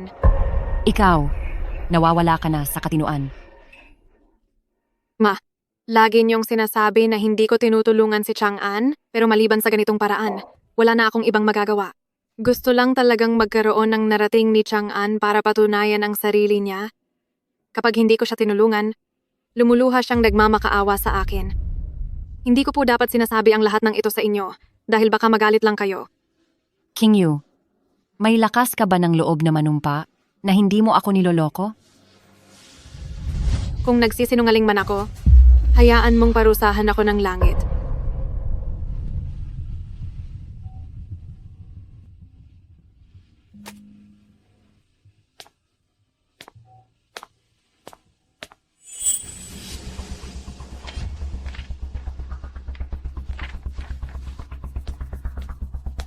Nabalitaan kong nandito ang nanay mo.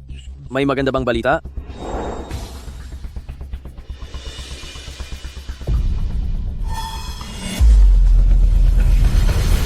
Ibibigay ang 20% ng mga share ng grupo ng kumpanya sa kapatid mo? Nababaliw na ba ang matandang iyon? Tayong 2, 4 o 5 taon nang nagpapakapagod para sa kumpanya, pero 30% pa lang ang nakukuha natin. Sobrang bias talaga ni Mama. Mula noong bata pa kami, Wala siyang ibang inisip kundi ang paborito niyang anak. Nag-aksaya tayo ng sobrang raming oras at pagod para sirain ang imahe ng kapatid mo sa harap niya. Pero nagawa pa rin niyang ibigay ang 20% sa kanya. Sobrang hindi ito patas. Nahanap mo ba siya? Ang narinig ko lang ay nagpunta siya sa sementeryo ng papa mo. Tapos biglaan na lang, parang naglaho na lang siya sa hangin at hindi na makita. Kailangang makita siya, wala man o may buhay pa. Ang pangunahing tagapagmana ng Zhao Group ay ako lang dapat.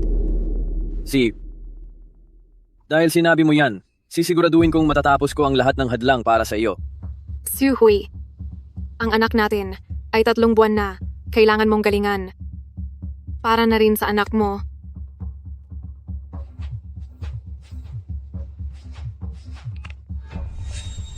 Ano? Ano bang ginagawa niyo?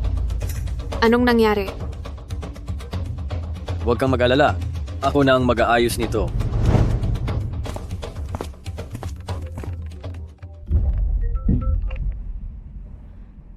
Sige po, naiintindihan ko po.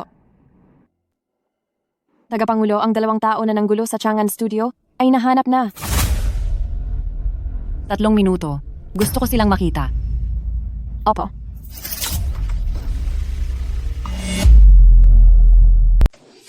Huwag nyo na kaming bugbugin. Huwag na po, tama na. Wala talaga kaming ginagawang masama. Totoo yun? Kahit tapusin niyo pa ang buhay ko, wala rin silbi yun? Tagapangulo, masyadong matigas ang ulo nila. Ginawa na namin ang lahat ng paraan, pero ayaw pa rin nilang magsalita.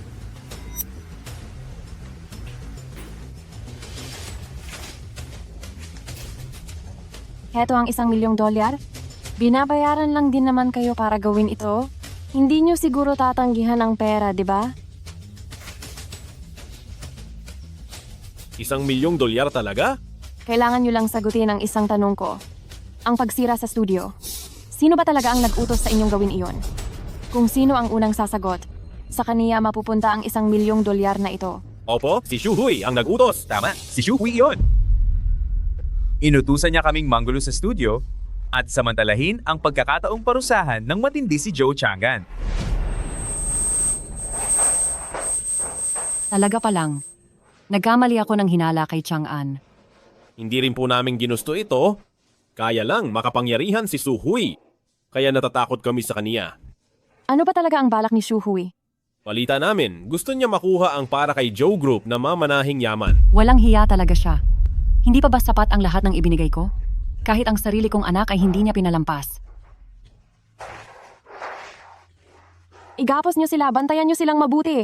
Pero, hindi ba't sinabi mo po na kapag sinagot namin ang mga tanong, ibibigay mo sa amin ang $1,000,000? Naibigay ko na ang pera sa inyo, pero wala akong sinabing palalayain ko kayo.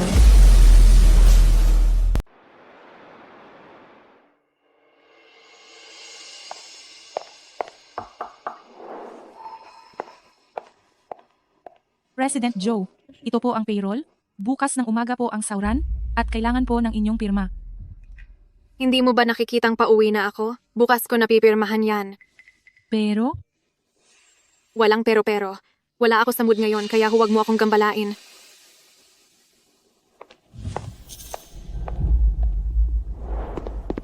Wife, hindi maganda ito. May malaking problema. Masyado kang magugulatin. Ano bang nangyari? Ang 2 taong inuutusan ko sa mga trabaho ay nawawala. Ang hinala ko, nahuli na sila ng mama mo. Bakit hindi ka naging maingat? Paano na ang lahat? Akala ko pa naman ay magaling ka. Hindi ko akalaing wala ka palang silbi. Hinala pa lang naman iyon. Maaaring kinuha nila ang pera at nagpakasaya na sa ibang bansa. Kapag nalaman ni Mama, ang mga ginagawa natin, tiyak na tapos na tayong dalawa. Alam ko yan. Ang tanging paraan na lang ngayon ay makipagsapalaran na at pati ang mama mo ay kailangang tapusin. Nabaliw ka na ba? Nanay ko yan. Ang mama mo ay magli-50 taon pa lang. Malakas pa siya. Kahit pa maasikaso natin si Zhou Chang'an, sa edad na 6 na po hanggang 70 pa magre-retiro ang mama mo, hihintayin na lang ba natin iyon? Ang mama ko naman ay mukhang hindi ganoon kalakas. Baka hindi naman siya magtagal. Paano kung mali ka? Wala naman siyang cancer, hindi agad mawawala iyon. Ikaw ang anak na babaeng naikasal, na parang tubig na naitapon na. Kahit pa tinutulungan mo ang kapatid mo sa kumpanya, sigurado akong naplano na nila lahat. Ni isang kusing ng mana ay wala kang mapapala. Pag-iisipan ko pa. Ang mga ganitong bagay, nakakatakot masyado. Ano pa ang dapat pag-isipan? Nakalimutan mo na ba na ang nangyari sa papa mo noon ay dahil sa kapritso mo? Noong nagumiit kang kumain ng cake, kaya siya na aksidente? Sigurado ka bang sa nakalipas na mga taon ay hindi nagagalit sa iyo ang mama mo? Kahit pa magalit siya sa akin o hindi, sa huli, isang anak lang naman ako ni Pamilyang Zhao na may sarili ng pamilya.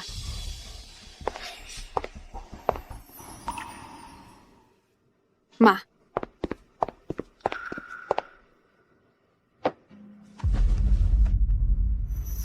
Tinatanong kita, si Chang'an, nangutang ba siya ulit sa loan shark?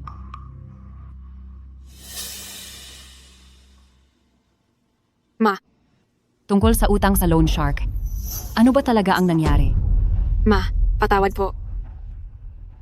Maliwanag na kayo ang kumuha ng mga lalaki para sirain ang studio ni Chang'an, pero bakit kailangan niyo pa siyang bintangan na nangutang sa loan shark?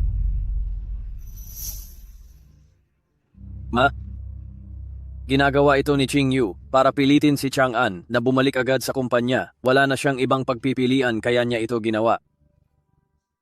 Ma, sorry po. Hindi ko dapat ginamit ang paraang iyon para pilitin siya.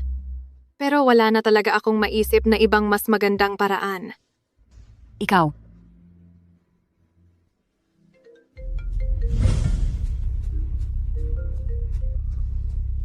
Hello?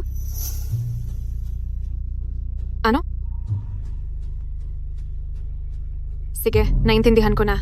ano ang nangyari? Wala po ito. Magsalita ka. May kinalaman na naman ba ito kay Chang'an?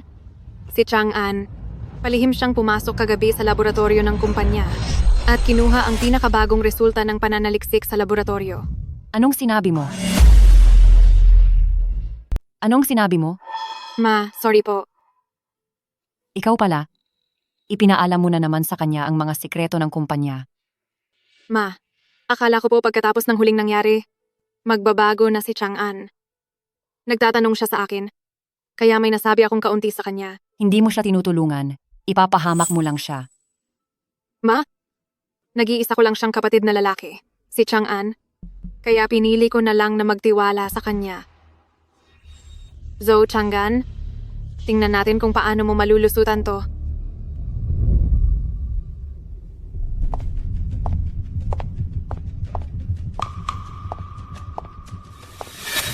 Maupo ka. Ano na naman ba ang gusto mong gawin? Young Master, gusto lang ni Tagapangulo na kausapin ka. Kung tungkol pa rin ito sa kasal, huwag ka nang bumalik. Hindi ko pa muna gusto. Kahit gusto mong magpakasal, hindi ko rin hahayaang mapangasawa mo si Xiao Ye. Ito ang impormasyong binigay ni Ching Yu sa akin. Kagabi ba, pumunta ka sa laboratory ng kumpanya at ninakaw ang resulta ng research? Nandito ang mga litrato mo bilang ebidensya. Sinasabi ko na nga ba? Baka na naman ito ni Zhou Qingyu. Ano? Sasabihin mo na naman na binibintangan ka lang ng kapatid mo? Hindi. Wala na akong gustong sabihin. Kasi kahit magsalita ako, hindi mo rin naman ako papaniwalaan. Chang'an, hindi bulag ang mama mo. Ang bayaw mo na si Shuhui ay totoong tuso, pero kayo ng ate mo ay mula sa iisang sinapupunan. Tingin mo ba ay ipapahamak ka niya? Dahil yan po, ay dahil hindi nyo talaga kilala ang sarili ninyong anak. Simula nung iwi nyo po ako, nitong huling 2 araw ay hindi ako lumabas at nanatili lang ako sa bahay. Kung hindi kayo naniniwala, sa kuha ng CCTV sa buong village ay pwede nyo po itong suriin. Qingyu, paano mangyayari iyon? Simula noong bata pa siya, napakamabait niyang bata.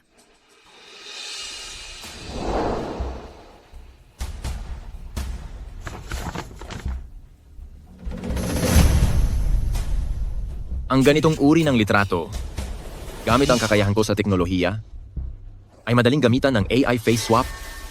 Kaya imposible para sa CCTV na makakuha ng anumang ebidensya laban sa akin.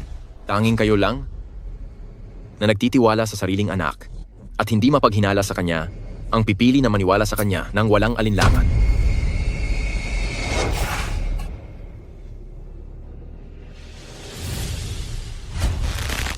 Tungkol naman sa pagmamana ng kumpanya, wala akong kahit anong interes doon.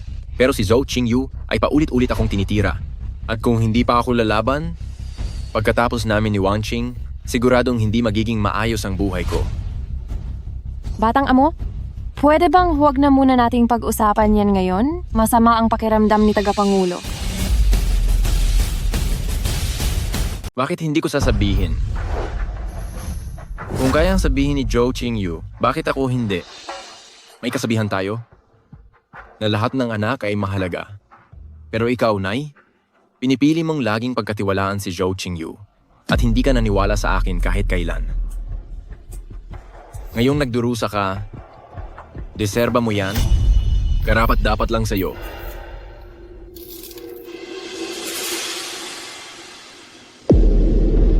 Nay? Nay? Nay? Huwag mo akong takutin, Nay. Halo, sa 911 ba ito? Bilisan niyo po.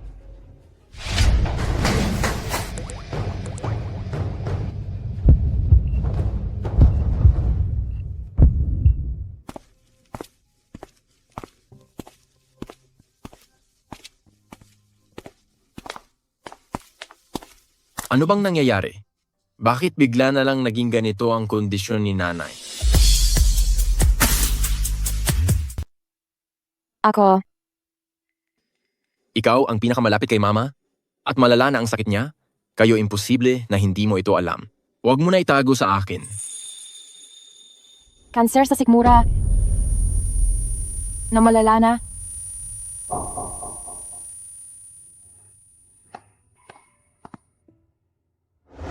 Pwedeng magsalita si Zhou Qingyu, samantalang ako hindi.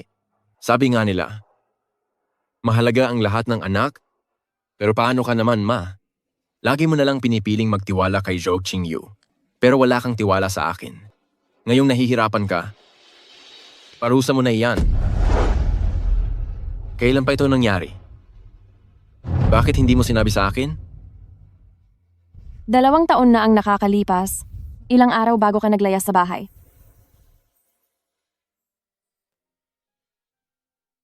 Zhou, alam ba ni Zhou Qingyu? Ayaw ipasabi ng chairperson kahit kanino. Nag-aalala siya na hindi niyo kayaning magkakapatid.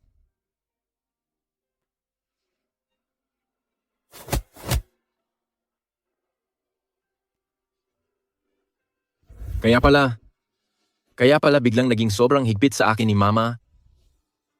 Natatakot siyang wala akong mapala. Nag-aalala siyang wala akong marating.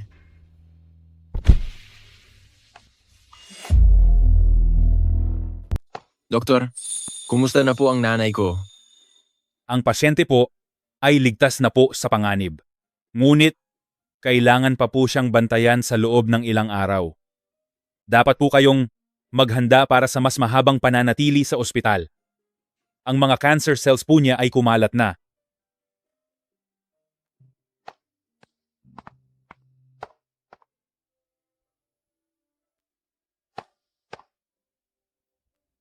Nay, kasalanan ko po ang lahat. Bakit po ba hindi na lang ako sumunod sa inyo? Imbis na galitin kayo ng ganoon? Chang'an, hindi mo iyon kasalanan. Huwag mo na masyadong sisihin ang sarili mo.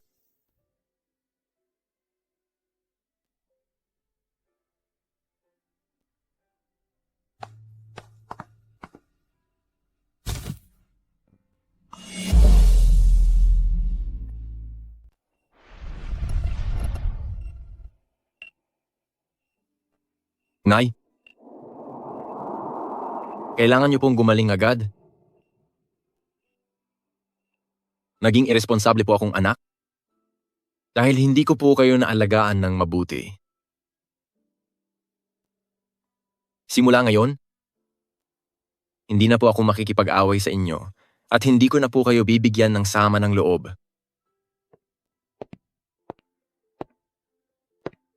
Nay, gumising na po kayo, sige na. Batang amo, 3 araw at 3 gabi ka nang walang tulog. Magpahinga ka muna sandali.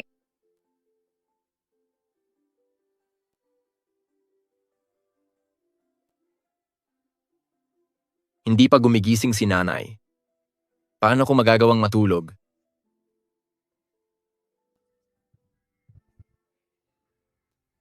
One King, sa susunod, huwag mo na akong tawaging batang amo. Tawagin mo na lang akong Chang'an.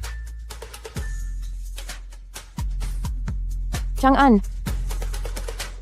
Kapag nagising na si nanay, magpakasal na tayo, payag ka ba?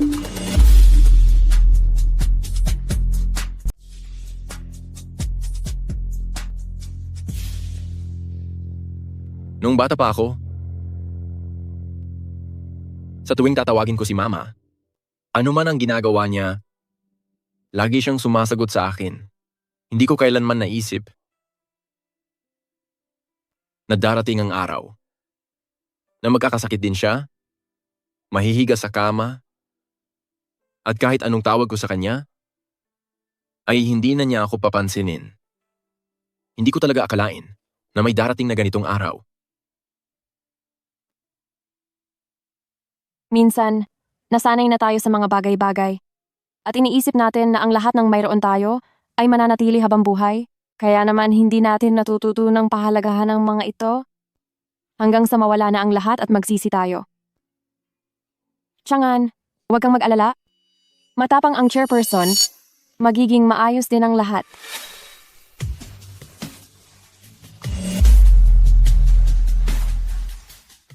One King, sa loob ng 2 taon na naging pasaway ako, mabuti na lang at narito ka para alagaan si nanay.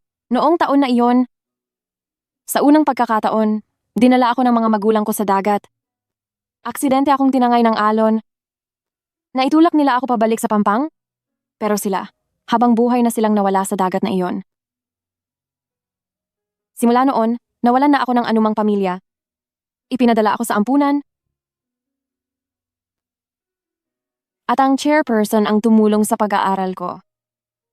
Para sa akin, itinuturing ko siyang parang ina at parang ama ko na rin.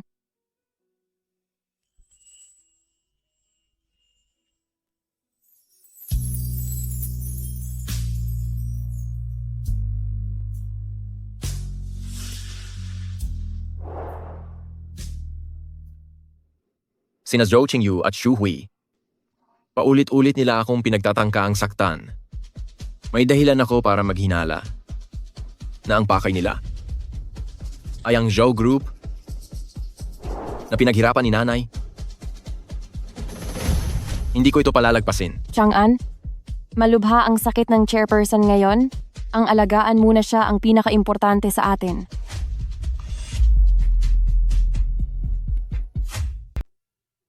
Hindi pa nila alam na may sakit ang nanay ko. Kapag nalaman nila, mas lalo nila kaming tatapusin. Kung hindi ako kikilos bago iyon, baka sa hinaharap ay hindi ko na sila kayang tapatan. Tutulungan kita?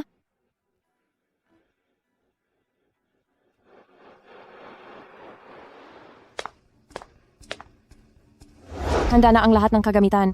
Ikaw, sigurado ka na ba sa gagawin mo?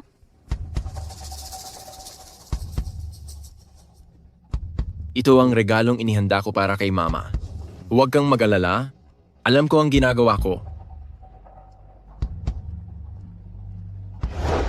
Ang USB na ito ay nakuha ko nang imbestigahan ko ang Xu Hui. Isa itong hindi inaasahang revelasyon. 3 buwan nang buntis si Zhou Qingyu. Nag-aalala ako na baka hindi niya ito kayanin.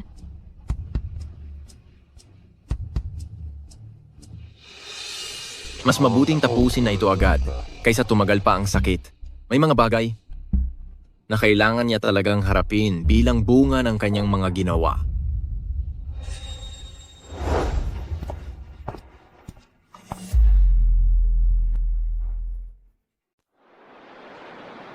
Ngayong araw ay palihim kang gumamit ng daan-daang milyong dolyar.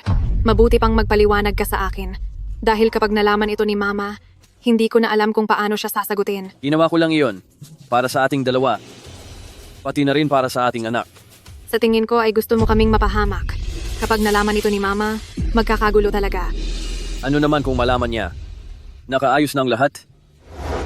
Kailangan lang ng isang maliit na aksidente sa kotse para paalisin na siya. Ano? Ikaw, totoo bang gagawin mo iyan? Mama ko siya. Kapag nagpatuloy pa ito at may nagbago sa sitwasyon, mawawala ang lahat sa atin. Si Joe Chang'an, hindi siya kapantay natin. Kapag natapos na natin siya, ibibigay sa atin ni Mama ang kumpanya. Sa pagiging matapang na babae ng mama mo, baka mas humaba pa ang buhay niya kaysa sa atin. Kapag hinintay pa nating pumanaw siya, ay aabutin pa tayo ng napakatagal. Gusto mo bang habang buhay na lang tayong nakadepende sa kanya?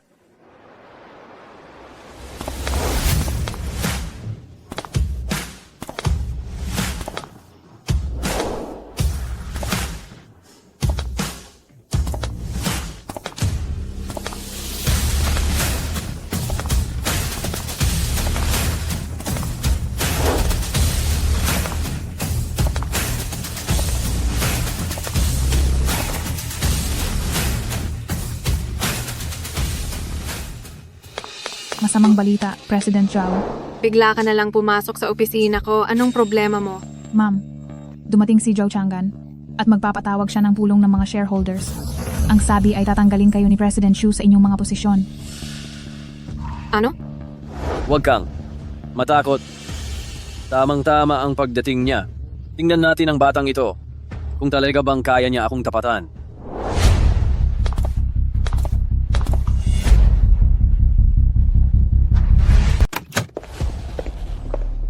Joe Chang'an, anong ginagawa mo?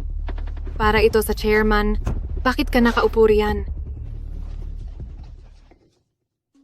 Joe Chang'an, sa loob ng opisina, kailangang sumunod sa mga panuntunan. Sa Joe Group, wala ka namang posisyon. Kaya sa totoo lang, kahit sa pinto ng conference room na ito, hindi ka dapat pumasok.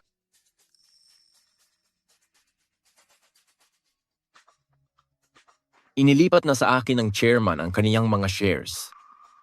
Ngayon, sabihin nyo, may karapatan na ba ako na maupo rito? Kahit pa inilipat ni nanay ang 20% sa iyo, mas malaki pa rin ang hawak ko kaysa sa iyo. Kaya ngayon, iniuutos kong bumaba ka riyan.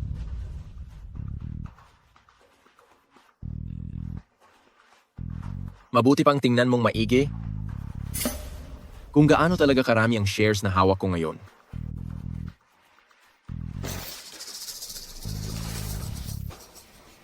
Paano mangyayari iyon?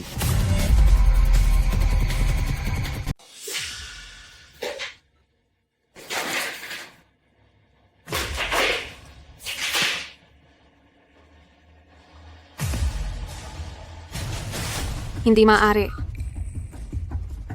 Hindi kailanman ililipat ni Mama ang kasunduan ng mga share sa iyo. Oo. Tama. Siguradong pineke mo iyan. Bahala kayo sa kung ano ang sasabihin nyo. Ngayong araw, basta nasa akin ang dokumentong ito, ang posisyon ng chairman ay mapapasakin na.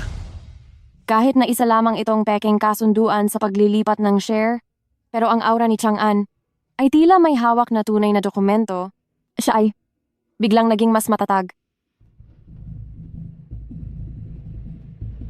Tatawagan ko si Mama. Dahil hindi ako naniniwala, napapayagan ka ni Mama sa iyong mga panggugulo.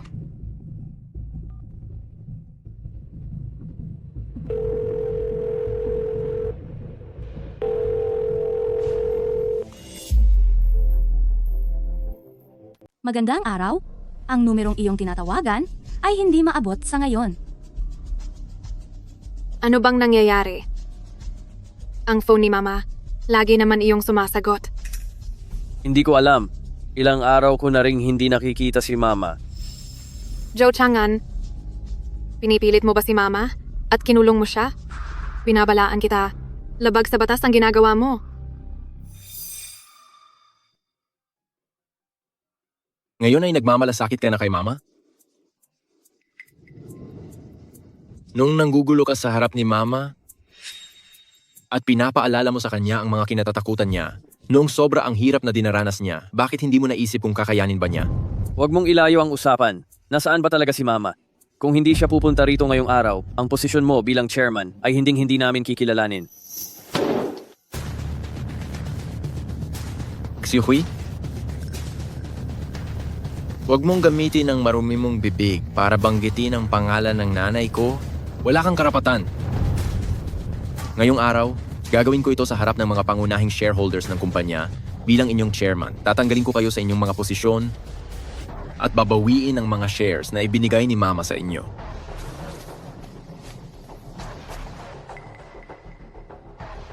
Huwag kang magkunwari rito. Noong kaming dalawa ni Qingyu ay nagpapakahirap para sa kumpanya, nasa labas ka lang at nagpapakasaya. Ang kumpanyang ito ay hindi mo kontrolado. Zhao Chang'an, pinapayuhan kitang huwag nang maglikot. Dahil kung ganyan ang makikita ni Mama, mas lalo ka lang niyang kasusuklaman.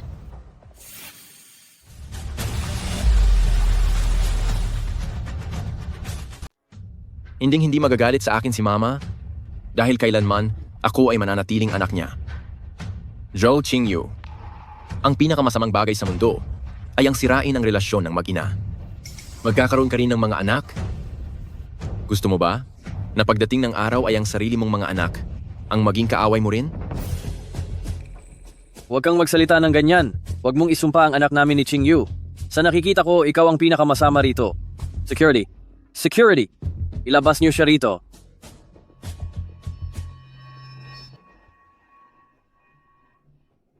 Isa ka lang na tagalabas. Bakit ka tumatahol dyan? Hindi mo dapat pakialaman ang tungkol sa Zhou Group. Siya pa rin ang iyong ate Fu.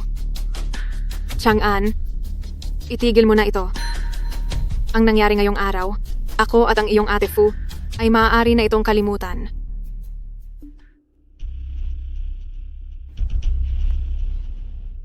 Talaga? Ate? May regalo ako rito na ibibigay sa'yo.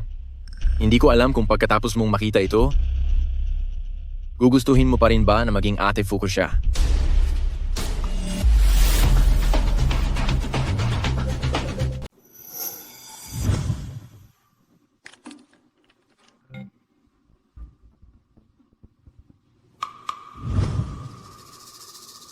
Paano nangyaring ganoon? Paano naging ganito ang sitwasyon? Oo nga, talagang paanong nangyari iyon? Habi ko.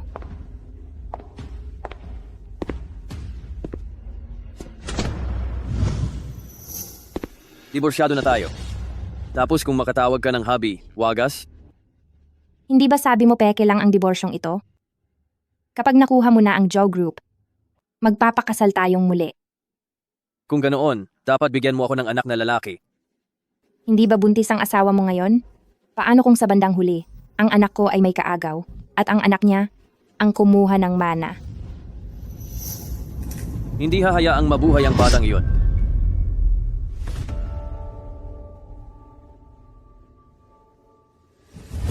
Ipatay mo na iyan agad. Saan mo ba nakuha ang mga bagay na ito? Ano? Nagawa mong gawin iyon, pero takot kang ipakita sa lahat? Diyos ko, hindi ba't ang front desk nating iyan? Siya pala ang dating asawa ni Xiuhui. Oo nga. Napakalala nito. Nagkampihan pa sila para agawin ang kumpanya. Mga hayop sila. Manahimik kayo.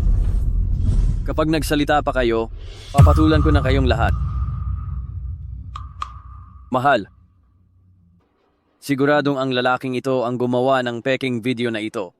Nagtatrabaho siya sa AI. Marunong siya sa face swap technology. Huwag kayong maniwala sa kanya.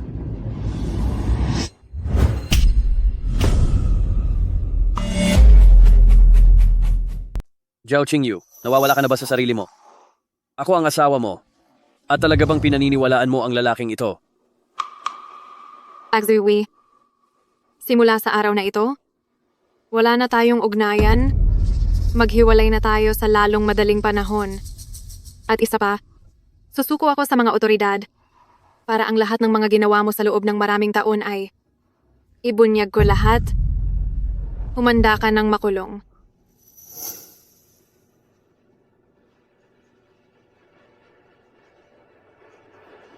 Wife, Huwag mo na akong tawaging asawa. Ibinigay ko sa iyo ang lahat. Ano ang iginanti mo sa akin?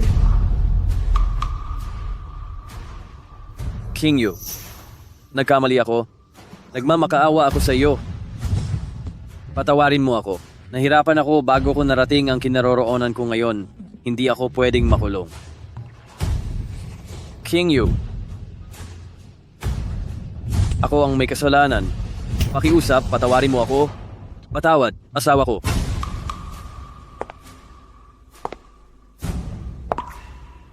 Congratulations. Nanalo ka na. Ang kapatid ko, alam ko na ikaw ang pipiliin ni Mama sa huli. Isa lamang akong anak ng pamilyang Joe na ipinakasal na. Ang lahat sa Joe Group ay hindi kailanman naging akin.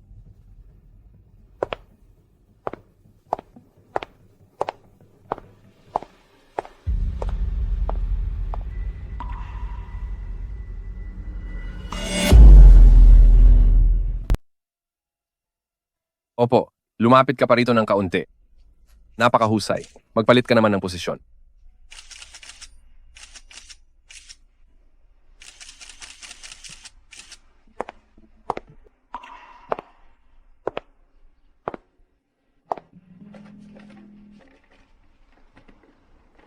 Nariyan ka na pala? Ma, ano po ang nangyari sa inyo?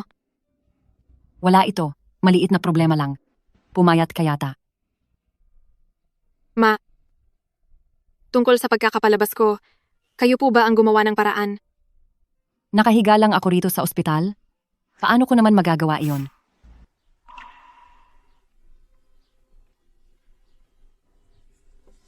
Bakit? Bakit ba napakarami mong tinatanong? Ate kanya.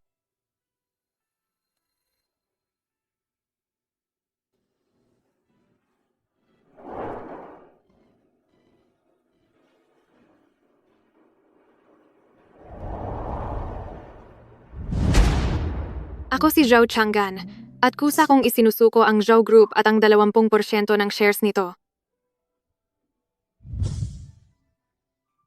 Sa loob ng mahabang panahon, pangarap ko lang pala ang lahat. Ang kapatid mo ay wala talagang balak na manahin ang kumpanya, masyado lang akong naging mahigpit sa kanya. Gusto ko lang naman na harapin niya ang kanyang responsibilidad bilang lalaki. Nag-aalala lang ako na baka masyado kang mapagod. Nag-aalala na mapagod ako? Ma, anong ibig mong sabihin? Hindi ko maintindihan.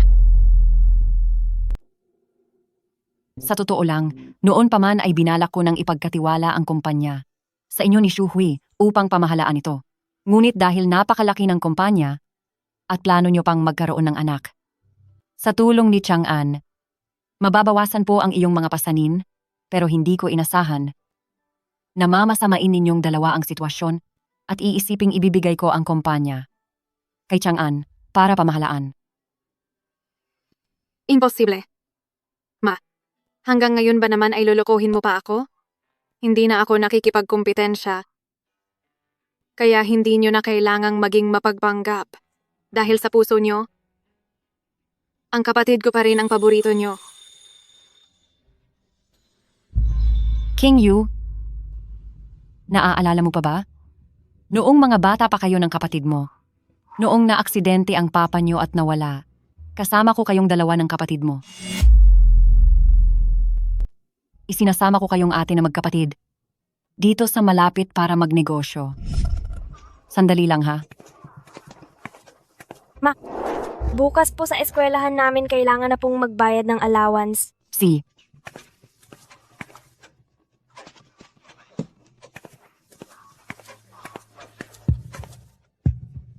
Napakasarap ng tulog ng bata.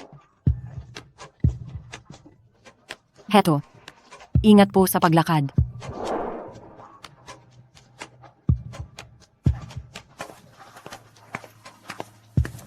Huwag kang mag-alala. Inihanda na iyon ni Mama kanina pang umaga. Maganda ang benta kamakailan. Marami tayong kinita. Ma, kailan po kaya tayo makakabalik sa dati nating bahay? Naisangla ang bahay natin, pero huwag kang mag-alala. Magsisikap si mama na kumita ng pera para bigyan kayo ng magandang buhay. Kumain ka na. Ma, kumain na po ba kayo? Kanina pa ako kumain. Sige na, kumain ka na.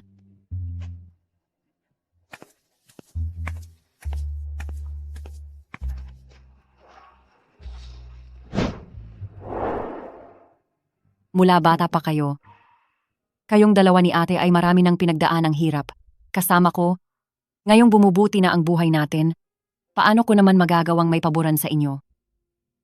Wala namang magulang sa mundo na hindi nangarap na ang anak nila ay magkaroon ng magandang buhay.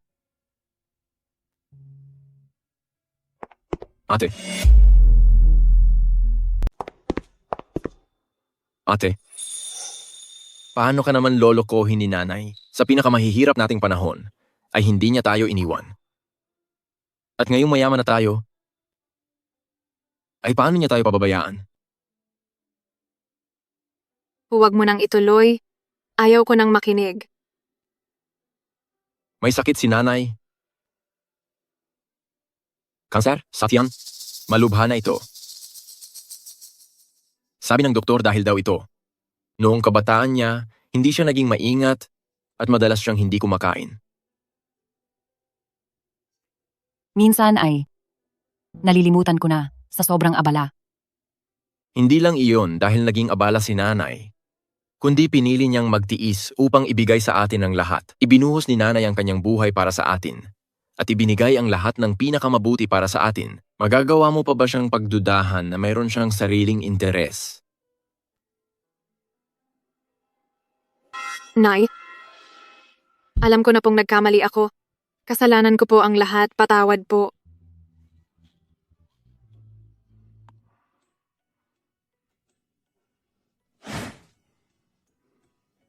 Isa, dalawa, tatlo, go. Smile.